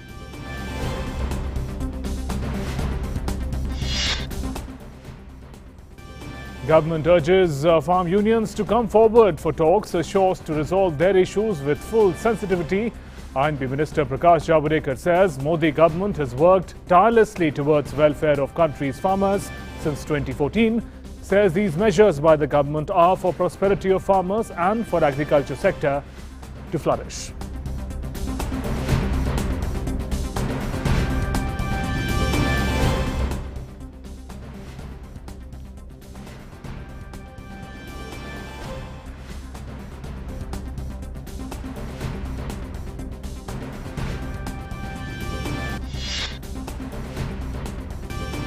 Union Health Minister Dr. Harshvardhan says the government is alert and there is no need to panic from the new strain of coronavirus in United Kingdom.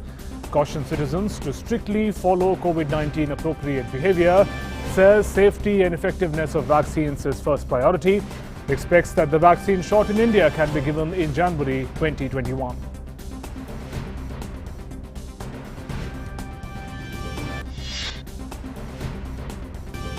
Ministry of Power promulgates rules laying down the rights of consumers. Power Minister R.K. Singh says these rules shall empower electricity consumers, and these rules emanate from the conviction that power systems exist to serve the consumers, and consumers have rights to get services and reliable quality electricity.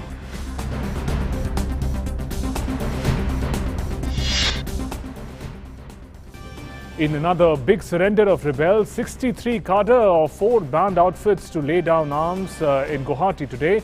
This is the second biggest surrender of rebel cadres after 644 rebel laid down arms in January this year.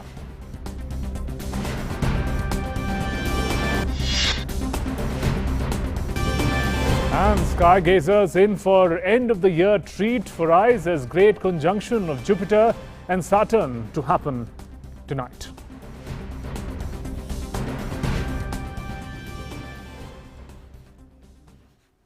Let's now begin with the big news.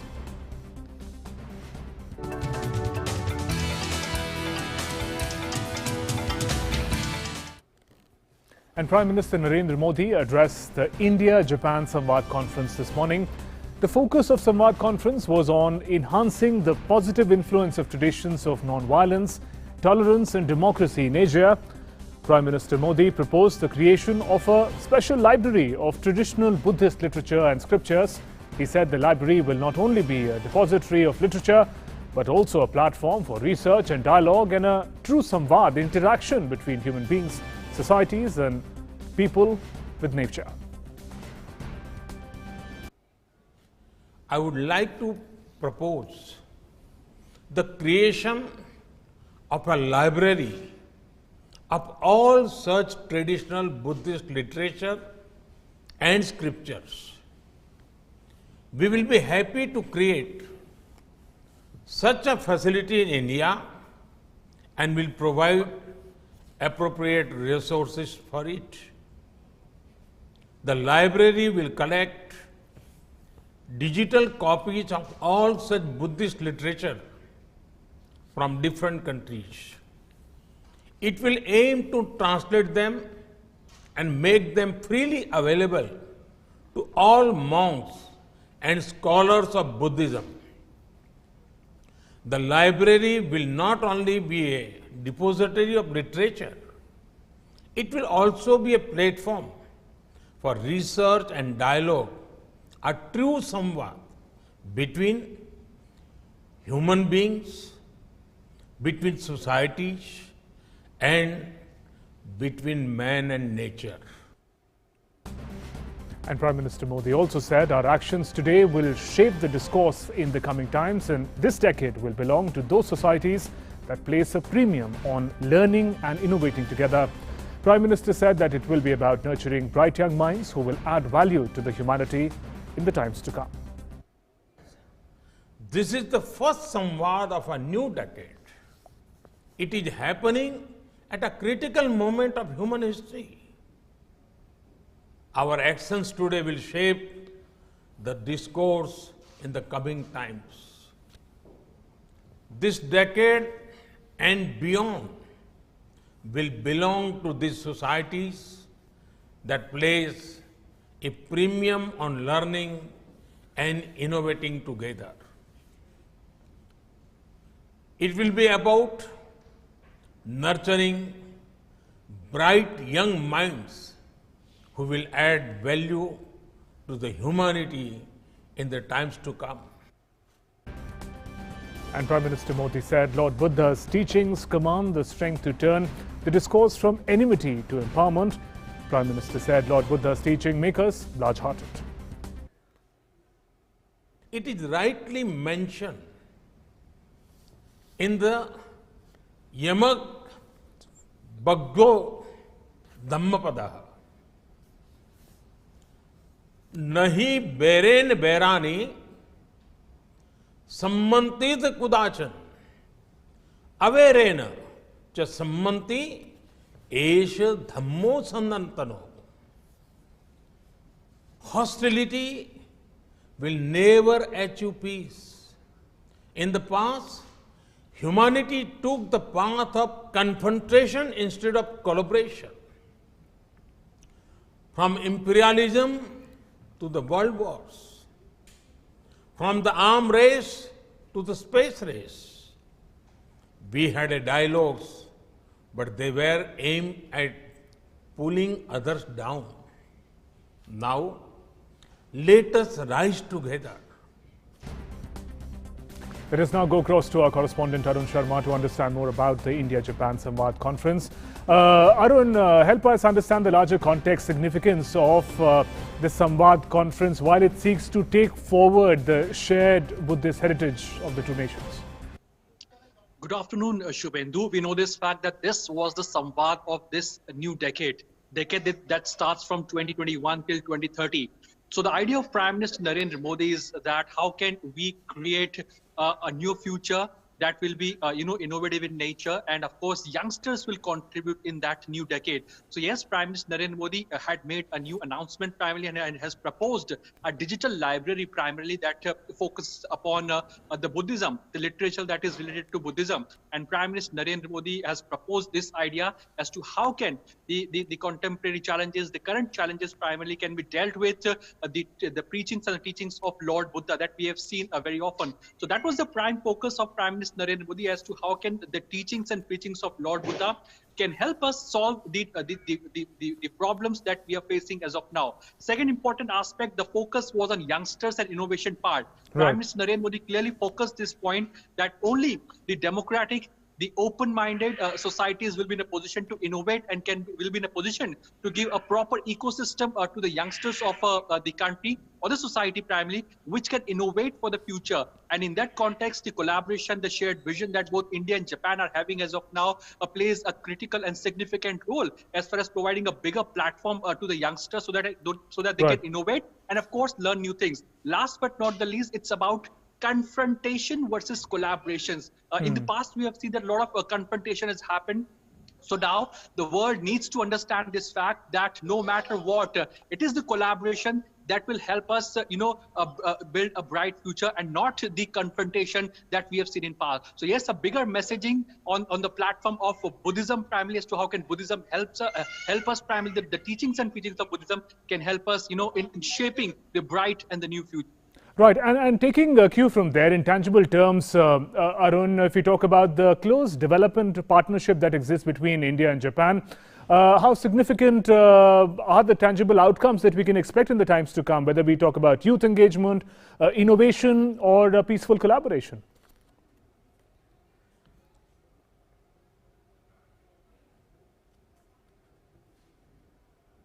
All right, we'll connect with Arun in just a bit. That is Prime Minister Narendra Modi, who was participating in India-Japan Samvad. We'll connect with Arun in just a bit. Another important update concerning Prime Minister Modi will be holding a virtual summit with Vietnam Prime Minister Nguyen Tran Phuc today. Now, during India-Vietnam virtual summit, the two leaders are expected to exchange views on wide-ranging bilateral, regional and global issues. The two leaders are expected to discuss measures to foster Vietnam-India comprehensive strategic partnership, as well as regional and international issues of shared concern. India and Vietnam enjoy comprehensive strategic partnership announced during Prime Minister Modi's visit to Vietnam in 2016. Meanwhile, in 2020, both countries continued to maintain high-level exchanges. Vice President of Vietnam, Dang Ngoc Thinh, came to India in February 2020 on an official visit. Both Prime Ministers had a telephone conversation on 13th April 2020 to discuss the situation arising out of COVID-19 pandemic. The 17th edition of the Joint Commission meeting, it was held virtually, co-chaired by the two foreign ministers, was held on 25th August 2020. Raksha Mantri held an online meeting with his counterpart on 27 November 2020.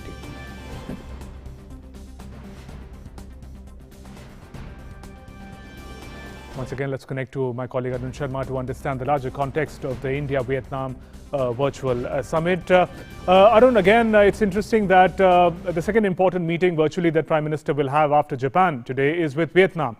The larger context, again, the significance of it, engaging in dialogue, conversation and development partnership with our neighbors in Asia, in East Asia in particular. Absolutely, Shubhendu. Now, this will primarily be the 9th virtual summit that Prime Minister Narendra Modi is going to hold today with Vietnam. Earlier, we have seen that Prime Minister Narendra Modi held virtual summits with various European countries, the Central Asian countries, and of course, we have seen virtual summits with Sri Lanka, Australia, and other countries as well. So this will be 9th in that series of virtual interaction. When talking about the focus, well, this is the first ASEAN countries with which Prime Minister Narendra Modi will be engaging in as far as the virtual summit is concerned. And I mean, close to 2 dozen or more than 2 dozen agreements MOUs are likely to be signed as far as this virtual summit is concerned. Well, talking about the virtual summit, it is very much expected and likely that the focus will be on defense, energy, healthcare sector, and of course the development cooperation part as far as this virtual summit is concerned. We know this fact that as far as India and Vietnam are concerned, both India and Vietnam concurrently will be holding that position or at the UNSC of the non-permanent member from 2021. So this is also an important part as far as the reforms and the multilateral institutions are concerned, as far as multilateral institutions are concerned, this position for both India and Vietnam is very much important, and world is primarily looking at India as to what India has to offer when it joins from 2021, or primarily when it holds the position of that non-permanent membership seat at the UNSC. Second important aspect is that when we talk about India and Vietnam, talking about the defense sector primarily, it is very much expected that a defense line of credit is also likely to be extended as far as the boats or the guard boats is concerned to Vietnam, because earlier also India has extended a line of credit of $600 million to Vietnam to enhance the defense manufacturing in Vietnam as well earlier. So now the focus is very much likely on the defense sector as well. Last but not the least, the focus will be on the Indo-Pacific region as well, as far as enhancing the Indo-Pacific region. What are the common challenges as far as the Indo-Pacific region is concerned, and what more can be done so that prosperity can be brought in as far as Indo-Pacific is concerned? That will be a likely topic of discussion as far as the India-Vietnam Virtual Summit is concerned. And last but not the least, let me also bring this point to notice that the Mekong-Ganga cooperation primarily, and of course, we know this fact that the water management projects is also very much high on the agenda when this virtual summit happens. Right. So Mekong-Ganga project, and how more can be done in order to boost this Mekong-Ganga project as far as the water projects and water management project are concerned, that is also likely to dominate as far as this virtual summit between India and Vietnam is concerned. Shubhendu? Right, so there are diverse aspects to look forward to in the India-Vietnam Virtual Summit that Prime Minister Narendra Modi is going to represent and talk about. Security of the Indo-Pacific, lots many issues. Thanks very much, Arun, for joining us with those inputs. Let's now move to our developing story.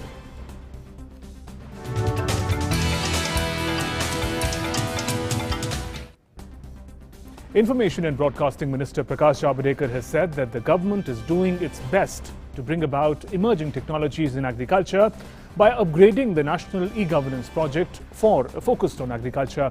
In a tweet message, Union Minister said, and I quote, Modi government is doing its best to bring about emerging technologies in agriculture by upgrading the National E-Governance Project for agriculture. The welfare of farmers, agriculture sector is at the core of all these initiatives by the government.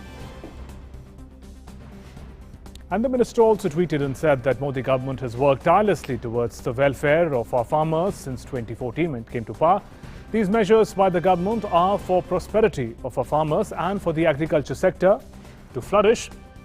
Here's how the recent reforms will also help in doubling farmers' income. He shared a video showing how the recent reforms will help in doubling farmers' incomes. It's a special video that INB minister shared.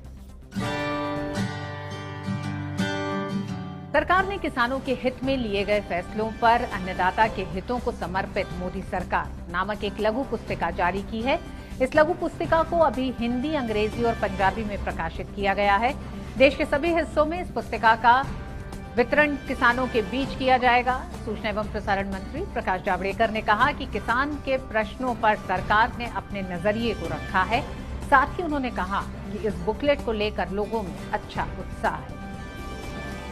अन्नदाता नाम से जो booklet सरकार की तरफ से हुई है, उसमें गुजरात के मुख्यमंत्री रहते प्रधानमंत्री जी ने किसान की दृष्टि कैसे रखी किसान के प्रश्नों पर, और पानी, बीमा और सब में जिस तरह से काम किया, और अभी प्रधानमंत्री बनने के बाद सॉइल हेल्थ कार्ड से लेकर नीम कोटिंग यूरिया से लेकर फसल बीमा योजना से लेकर किसान सम्मान निधि से लेकर एमएसपी में जो कॉस्ट प्लस 50% का ऐतिहासिक फैसला किया, ये सब निर्णय उसमें है।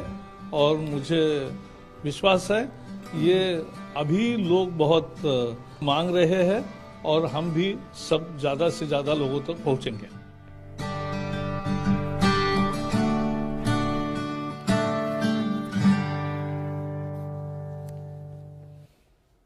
Now, the government has asked the protesting farmer unions to specify their concerns over its earlier proposal of amendments in the new farm laws and choose a convenient date for next round of talks. In a letter to Krantikari Kisan Union Punjab State President Darshan Pal, Agriculture Ministry's Joint Secretary Vivek Agarwal has said in a letter that the centre is making all efforts with an open heart to find an appropriate solution to resolve all their concerns. Meanwhile, farmers are holding a meeting amongst themselves to decide the further course of action. A decision regarding the meeting of delegation with Agriculture Minister is expected to be taken. Let's now look at the letter that the Joint Secretary of Agriculture Ministry has written to the farmers. What has been said in that? Primarily, the letter talks about the efforts to engage that the government has taken so far. Let's begin with the beginning of the letter, what it talks about. It says government's letter to the farmer leaders email rejecting government's earlier proposal on 9th of December does not specify the reason. Now, this is the same proposal in which MSP and APMC related provisions were talked about by the government that they will stay. Again, the letter says it's not clear if the views expressed while the farmers rejected the government's proposal, the views represent the leader's personal view, Darshan Pal's personal view, or the view of the entire farmers' organization. So it's a very brief message that the farmers' organization, the Darshan Pal sent in an email. So it's not clear what do the organizations as a whole want. Let's now look at the sequence in which government has tried to engage in talks with farmers. When farmer unions started protest in Punjab, Agriculture Secretary sent invitation for talks on 8th of October. So way back, a couple of months back, when the initial signs of protest had come up, the government did make an effort to initiate talks right then. But the invitation was turned down. Another polite invitation was sent by the government for talks. Then on 14th of October 2020, and then on the 14th of October 2020, talks take place between the farmer unions and Agriculture Secretary. Now, Agriculture Secretary tried to discuss all aspects of the new farm laws when the talks take place. But the farmers' leaders refused to engage. They just said that they want the laws to be repealed. They don't want to discuss further on the farms. Now, amidst the public inconvenience caused by the train stopping instances in Punjab, a ministerial committee was formed for talks to take the talks further. We know that ministerial committee was headed by Agriculture Minister. Then on 13th of November 2020, ministerial committee invited farmers for talks to come to the national capital in Delhi and come for the talks. Government proposed certain important provisions. It said there can be a high-level panel with adequate representation from the government and the farmers. Also, that call for protest should be called off, at least for now, and the train services should be resumed. These were some important provisions. But that proposal was again turned down by the Farmers Union, and the protest was announced to begin from 26th of November this year. Now, this is how the letter updates and talks about the steps taken by the government to engage in talks with the farmers. Now, for welfare of all farmers, another invitation for talks was sent for 3rd of December now. But Farmers Union proceeded for Delhi for a protest nonetheless. Government had said that let's talk, you don't have to proceed for protest, maybe talks can find a way, but that didn't happen. Then permission was given. Once they did proceed for the protest, permission was given for protests at designated sites in the national capital. Also, government made provisions for basic facilities like drinking water that was made available to protesters. So government supporting also the rights of the farmers to protest. Now, in order to bring an end to the protest, date for talks was preponed from 3rd December to 1st of December, but the farmers rejected it. All of this is sequentially mentioned in the letter that the Joint Secretary has written to the farm leader. Now, on 3rd December, finally the talks takes place.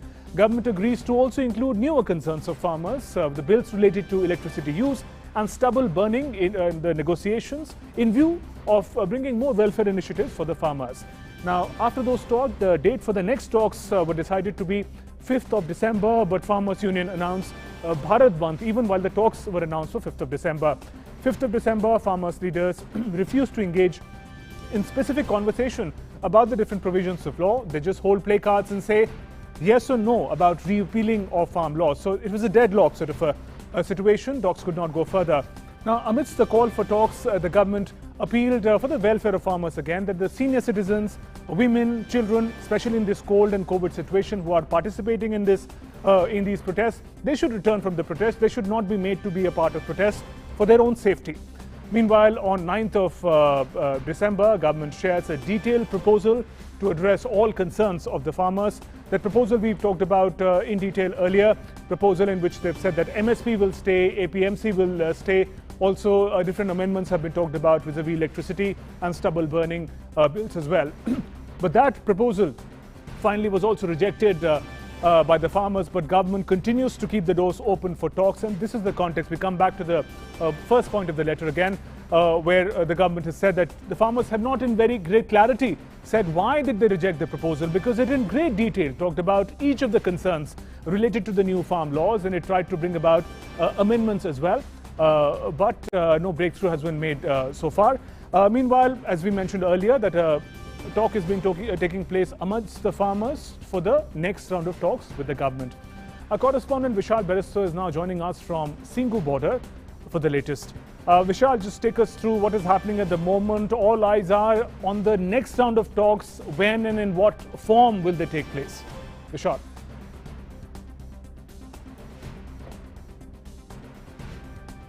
On the talks, very good afternoon to you, Shubhendu. Right now I'm here at the Sindhu border. As you can see, there is a barricading behind me, and 100 meters from this barricading, the agitating farmers have blocked the highway.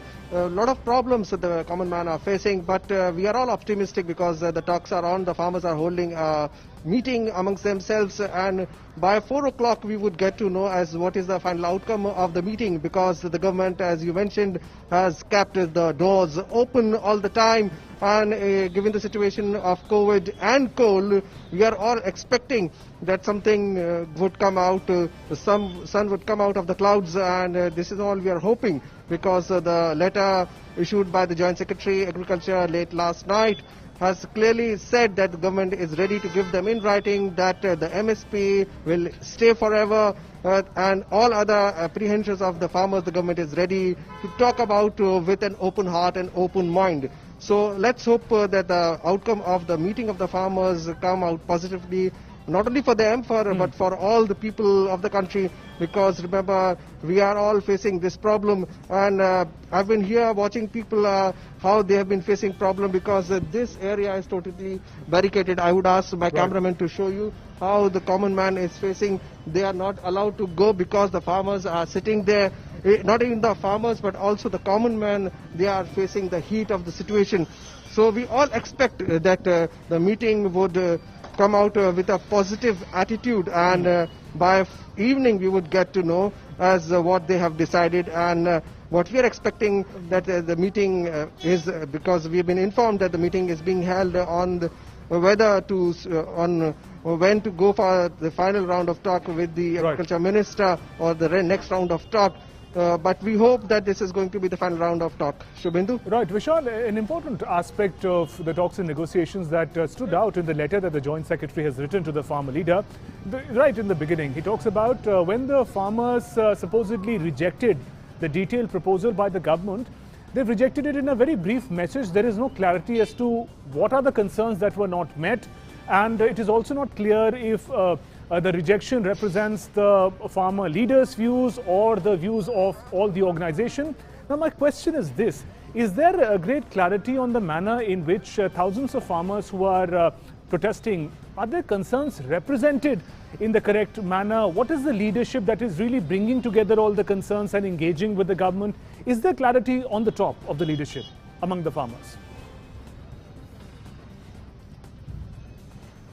Well, Shubhendu, if I speak as of now, while the meeting is being held, it is very difficult to analyze as to whether there is a clarity, because obviously there are different voices coming out from different factions. There are factions who have supported this new farm law, and they're saying that it is the small and marginal farmers who are going to be benefited to a great extent.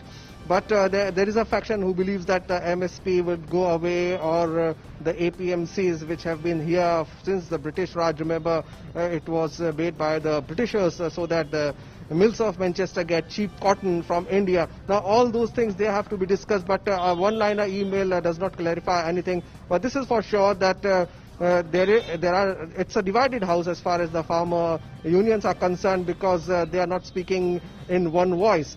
And that is why it would be also taken into account that the government is ready to talk to them again and again. The Prime Minister yesterday also told them that he is ready with an open mind and open heart. Right. So let's think, let's hope, or rather not think, that the final outcome of the meeting would be positive, because after all, we should not forget that this is a situation where you have both cold and COVID.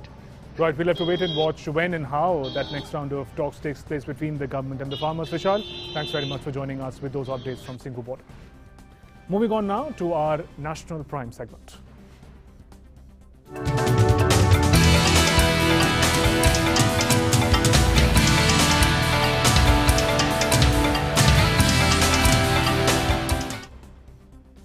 And Union Minister Dr. Harshvardhan today briefed media about the 6th India International Science Festival, which is scheduled to be held between December 22nd and 25th. The minister informed that Prime Minister Narendra Modi will be inaugurating this festival tomorrow, while Vice President M. Venkaiah Naidu will be delivering the keynote address on the last day of the festival. The theme of the festival is Science for Self-Reliant India and Global Welfare. This year's IISF will be the biggest science festival to have been organized virtually. की और संतोष की बात है कि हमारे इस India international science festival 2020 का उद्घाटन स्वयं हमारे प्रधानमंत्री श्री नरेंद्र मोदी जी कल शाम को 4:30 बजे करने वाले हैं और इसका जो समापन कार्यक्रम है वो भी जब 25 तारीख को होगा, उस कार्यक्रम में भी हमारे भारत के उपराष्ट्रपति श्री वेंकैया नायडू जी उसमें शिरकत करेंगे। इसके बीच में बहुत सारे अलग अलग प्रकार की एक्टिविटीज़ में हमारे बहुत सारे वरिष्ठ नेतागण, बहुत सारे मंत्री लोग, वो सब उसमें शामिल होंगे। And talking about the mutated variant of COVID-19 cases rising in the United Kingdom, Union Minister Dr. Harshvardhan assured people that the government is alert and overlooking all developments in this regard. He added there is no need to panic as of now. ये सब imaginary situations, imaginary बातें, imaginary panic, इन सब के अंदर आप अपने आप को मत उलझाइए। सरकार हर बात के लिए पूरी तरह से सजग है और जैसे पिछले 1 साल में आपने देखा कि सरकार ने आवश्यकता के अनुरूप जनता के हितों की रक्षा करने के लिए जो जिस समय पर आवश्यकता किया, वो सारी चीज़ें सरकार देख रही है। And Union Health Minister Dr. Harshvardhan, in a major announcement, has said that government's priority has been safety and effectiveness of corona vaccines. He said the government does not want to compromise on the safety aspect of the vaccine. He said maybe in the month of January, the centre can be in a position to give the first COVID-19 vaccine shot to people in the country. जनवरी के महीने में भी कभी किसी भी stage पे, किसी भी सप्ताह में ऐसा समय आ सकता है जब हम भारत के लोगों को पहला जो वैक्सीन का शॉट है वो देने की स्थिति में आ जाए। And the Health Ministry also cautioned people to strictly observe COVID-appropriate protocol like wearing mask, hand sanitization and social distancing. I feel that the worst may probably be over, but with a strong, a note around caution that we need to be very, very strictly following the COVID appropriate behavior. We cannot afford to relax on that front.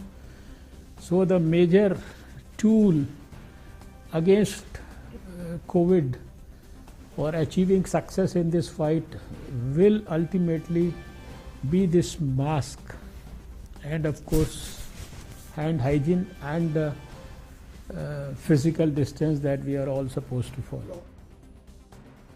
And the minister said that the centre, along with the state governments, has been making preparations at state, district and block levels for the past 4 months for appropriate storage of vaccines. तो हमारी योग्यता और क्षमता में किसी प्रकार की कमी नहीं है और हमने पूरी तैयारी की है। नीचे लेवल तक पूरे स्टेट गवर्नमेंट्स को इन्वॉल्व करके स्टेट के लेवल पर टास्क फोर्स बनाकर, डिस्ट्रिक्ट लेवल पर, ब्लॉक लेवल पर देश में यानी कई हज़ार मास्टर ट्रेनर्स को पहले ट्रेन किया है। उसके बाद हम देश की 33 स्टेट्स में स्टेट लेवल पर ट्रेनिंग कर चुके हैं। करीब 260 डिस्ट्रिक्ट्स के लेवल पर हम ट्रेनिंग कर चुके हैं 20,000 से ज़्यादा लोगों की। और जो हमारा जो कोविन प्लेटफॉर्म है, एक ऐप है, और जो इलेक्ट्रॉनिक प्लेटफॉर्म है, ये जो वैक्सीन के लिए इलेक्ट्रॉनिक जो सारी टेक्निक को यूज़ करके हमने जो हमारा नॉर्मली भी वैक्सीनेशन के कैंपेन में यूज़ होता था वो प्लेटफॉर्म अब हमने उसको कोविन प्लेटफॉर्म के रूप में विकसित कर दिया। And the health minister also highlighted India's recovery rate as the highest in the world for COVID, and he said that COVID-19 situation is in its declining phase in India.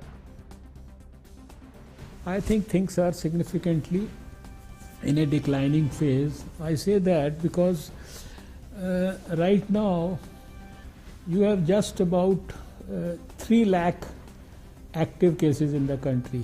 A few months back you had almost 10 lakh cases. Out of over 1 crore cases that have happened, 95 lakh 50,000, more than that, have already recovered, gone back home. We are having the highest recovery rate in the whole world, between 95 and 96. Let's now take a look at the update on the COVID-19 front from across the country. India continues to achieve significant success in its fight against COVID-19 pandemic. As per Ministry of Health and Family Welfare, a total of 25,709 people recovered in India from COVID-19, adding to the cumulative total of 96,06,111. With this, India's recovery rate from COVID has reached over 95%, as 95.53%. Number of COVID-19 cases registered in the last 24 hours have also seen a declining trend, with percentage of active cases quoted at just above 3%. India's tally of active cases is around 3,03,600, while mortality rate remains less than 1.50%. The Meteorological Department has predicted that the cold wave conditions in northern India may dissipate in the coming days. The freezing temperatures in the mountainous regions and their effect on the plains caused the cold weather to rise. No cold day conditions is likely to prevail over northwest and adjoining central India during the next 3 days, except for over eastern parts of Uttar Pradesh. The current spell of cold day to severe cold day conditions over eastern Uttar Pradesh likely to continue till tomorrow. Today, cold wave conditions were observed at isolated places over eastern Rajasthan, eastern Uttar Pradesh, Bihar and Odisha. As per IMD forecast, minimum temperatures have increased by 1 or 2 degrees Celsius over most parts of Punjab, Haryana, West Uttar Pradesh and Rajasthan. Mount Abu in Rajasthan being the coldest, with the minimum temperatures being -1 degree Celsius.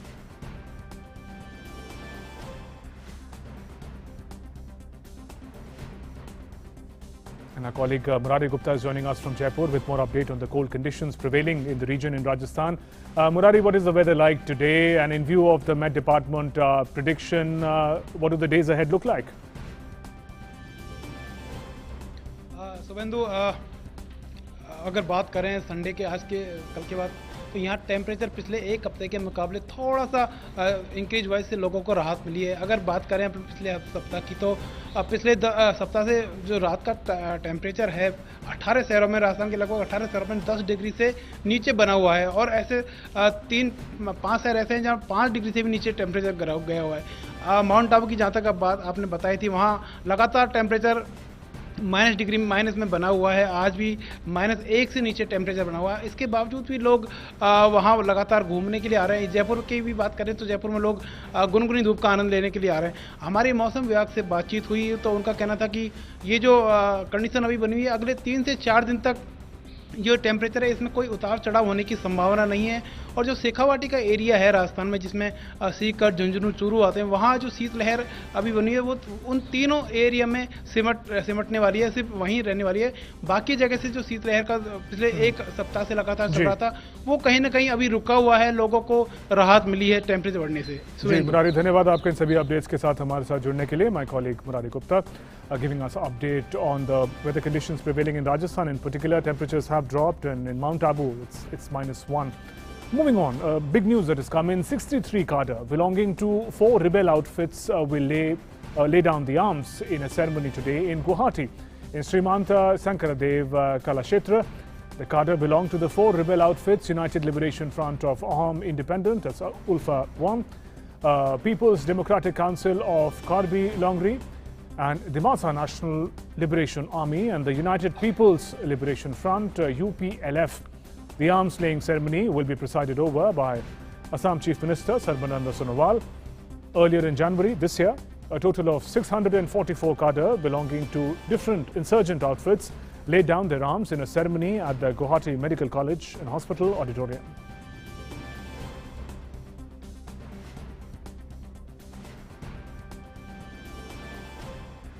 And Mridu Smita is joining us with more updates on the story. Mridu Smita, help us understand how big an achievement for the administration and the way forward for the individuals who will lay down their arms.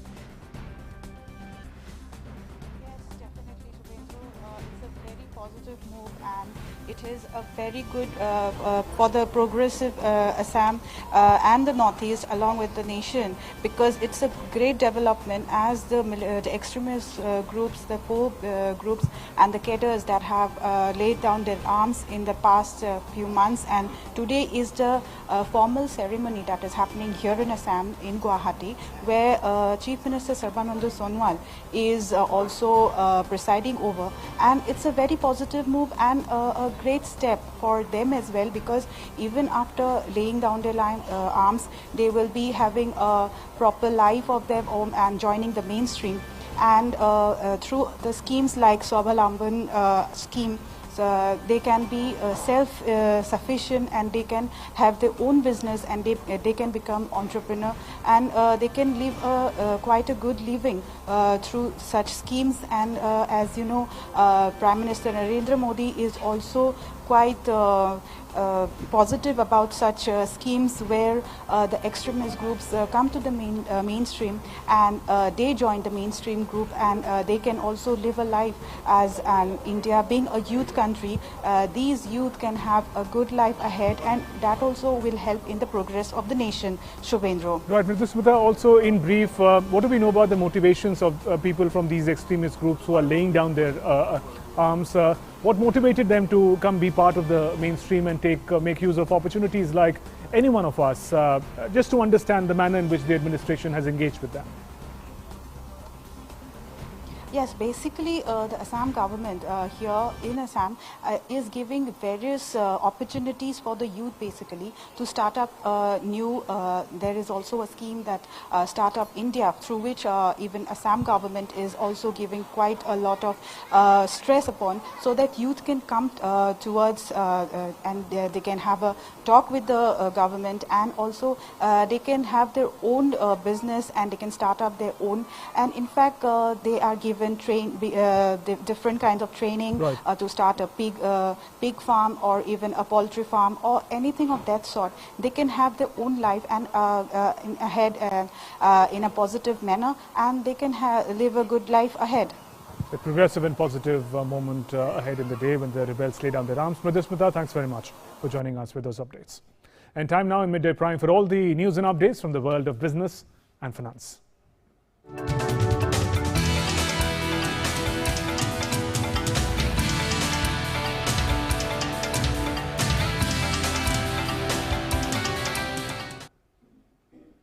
And my colleague Ajay Mishra gets us all the details.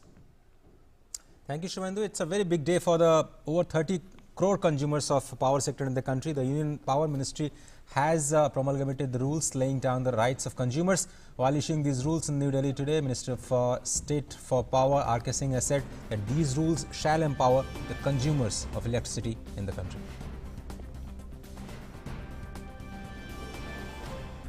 First time ever, we have come out with rules stating explicitly that the consumers have rights, that the power system exists for serving the consumer.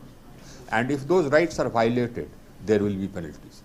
The consumer has a right to get connection, and he has a right to certain standard of supply. He has a right to certain standard of service. We have provided timelines for different services. Wherever there is a consumer interface, we have provided for timelines. Even for standards of service, we have laid down that those standards of service are violated. For example, if there are numerous interruptions, if there is load shedding beyond a certain number of hours laid down, there will be penalties. So we are saying that the consumer has rights, and those rights have to be followed, otherwise you have to pay a penalty. And Finance Minister Nirmala Sitharaman today held pre-budget consultations with leading experts in infrastructure, energy and climate change in New Delhi. The meeting held in connection with the forthcoming Union Budget 2021-22 were attended by MOS Finance Anurag Singh Thakur, Finance Secretary Secretary Department of Economic Affairs and Chief Economic Advisor KV Subramanian, besides other senior officials. This is 11th pre-budget consultation meeting in a row. The domestic benchmark indices opened in the red on Monday morning following negative global cues. S&P BSE Sensex was down over 150 points on opening and was seen adding to the losses minutes after the bell. The Nifty 50 was below 13,700 level. Only 5 Sensex constituents were trending with the gains while all other were in red. The gainers include L&T, RIL, HDFC Bank, among others. The Axis Bank and ICICI Bank was down 2% each. Broader markets were also mirroring the fall. The Asian pairs were trading with the losses on Monday morning, with the Shanghai Composite down 0.26%, while Hang Seng fell 0.67%. And Delhi High Court on Monday declined to grant Kishore Biyani's led Future Retail Limited, that is FRL, plea for an interim injunction restraining the Amazon from writing to SEBI, CCI and other authorities about the arbitral order against its asset sale. Justice Mukta Gupta passed an order on FRL's plea, claiming that the Amazon's writing to the authorities about the emergency arbitrators award amounting to interfering with the 24,713 crore Reliance Future deal. FRL ran into a severe cash crunch soon after the nationwide lockdown imposed to curb the coronavirus outbreak. It cut a deal with Reliance Industries Limited to sell assets for 24,713 crores. So that's all in the Business Prime. For more news and updates, let's go back to Shubhendu. Thank you, Ajay, for joining us with those inputs. And let's now find out what's making news across the globe.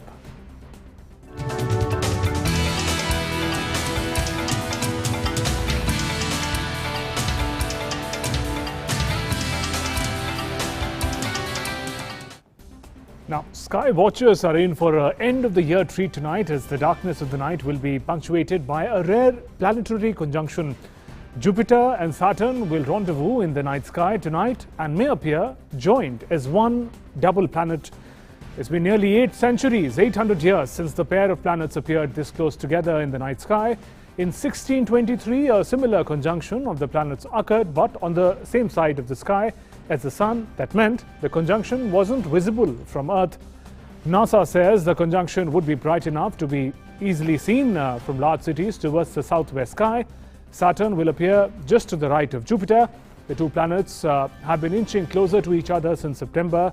Despite their proximity in the night sky, Jupiter and Saturn will be hundreds of millions of miles away from one another. Yet with one virtually in front of the other, they will appear only a tenth of the degree apart. Meanwhile, today also marks the winter solstice, or the shortest day of the year in the northern hemisphere. That's when the sun's most direct rays shine far south of the equator.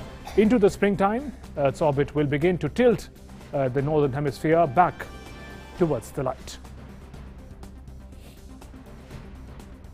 Massive crowds jammed the roads and train stations on their way leaving London on Saturday evening, hours before a new COVID-19 lockdown went into effect to the emergence of a newly discovered, highly contagious coronavirus strain. British Prime Minister Boris Johnson on Saturday had announced a new Tier 4 of coronavirus restrictions for London and other parts of England to combat an alarming surge in infections linked to the new virulent strain. From Sunday morning, London, the southeast and east of England moved into Tier 4 restrictions. Hours before the restrictions went into effect, train stations and roads were packed with people eager to escape the capital. Some people described the scene as a battlefield on social media, as many struggled for ticket vacancies. And time now for all the action from the world of sports.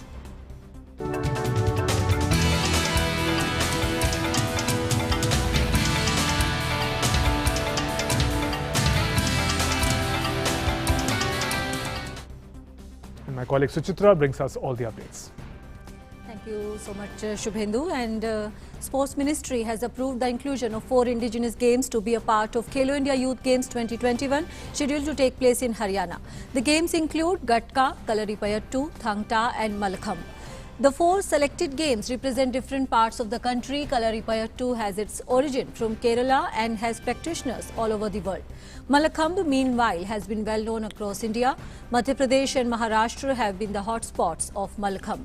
Gatka originates from the state of Punjab, and this traditional fighting style of the Nihang Sikh warriors is used both as self-defense as well as a sport. Thang Ta is a Manipur martial art. The sport will get national recognition again with the help of the Khelo India Youth Games 2021.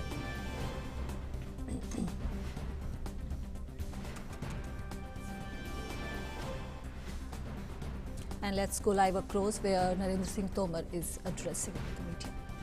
खेती के लिए जरूरी है, लेकिन अगर पानी कम भी हो और हमारे पास किसानी करने वाला व्यक्ति ज्ञानी है, तो भी बहुत अच्छी खेती में वो योगदान कर सकता है। और जब ज्ञान की बात आती है, तकनीक की बात आती है, मानकों की बात आती है, गुणवत्ता की बात आती है, तो ऐसे समय में निश्चित रूप से यह ध्यान में आता है कि खेती के क्षेत्र को आज सबसे अधिक आवश्यकता है। तो तमाम सारे ऐसे हमारे विद्यार्थी जो हमारे 74 कृषि विश्वविद्यालयों में से प्रतिवर्ष 20,000 से अधिक बच्चे ग्रेजुएट होकर निकलते हैं, अगर उनका ज्ञान, उनकी जानकारी, उनकी ऊर्जा खेती के क्षेत्र को मिले, तो मैं समझता हूं कि देश का एक बड़ा काम हो सकता है, जिसकी अपेक्षा देश को एक लंबे काल से है।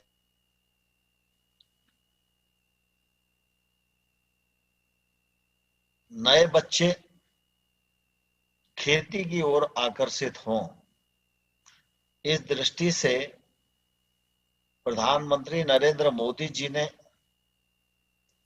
अनेक योजनाओं का सृजन किया है, अनेक नए कानून बनाने का काम किया है। ये योजनाओं के पीछे लाखों करोड़ की फंडिंग और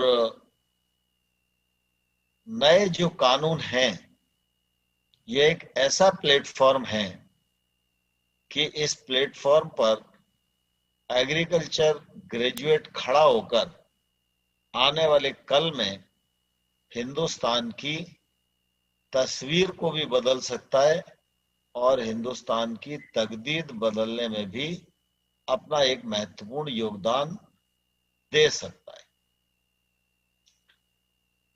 मुझे ध्यान में आता है कि हमारे यहाँ एक संस्कृति विकसित हो गई है, पढ़ाना जरूर, इसलिए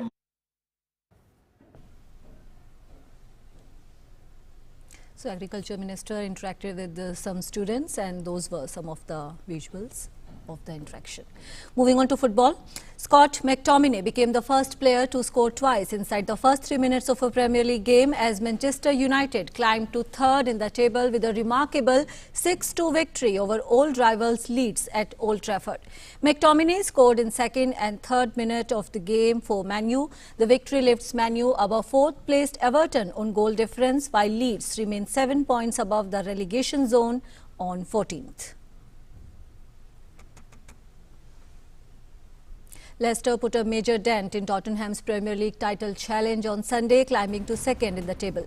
Spurs were top of the table before their midweek clash with Liverpool, but now find themselves 6 points adrift of the champions after a damaging 2-0 defeat at home. The win, Leicester's 6th in 7 away games, lifts them to within 4 points of Jurgen Klopp's Liverpool after 14 matches and will have Fox's fans dreaming again.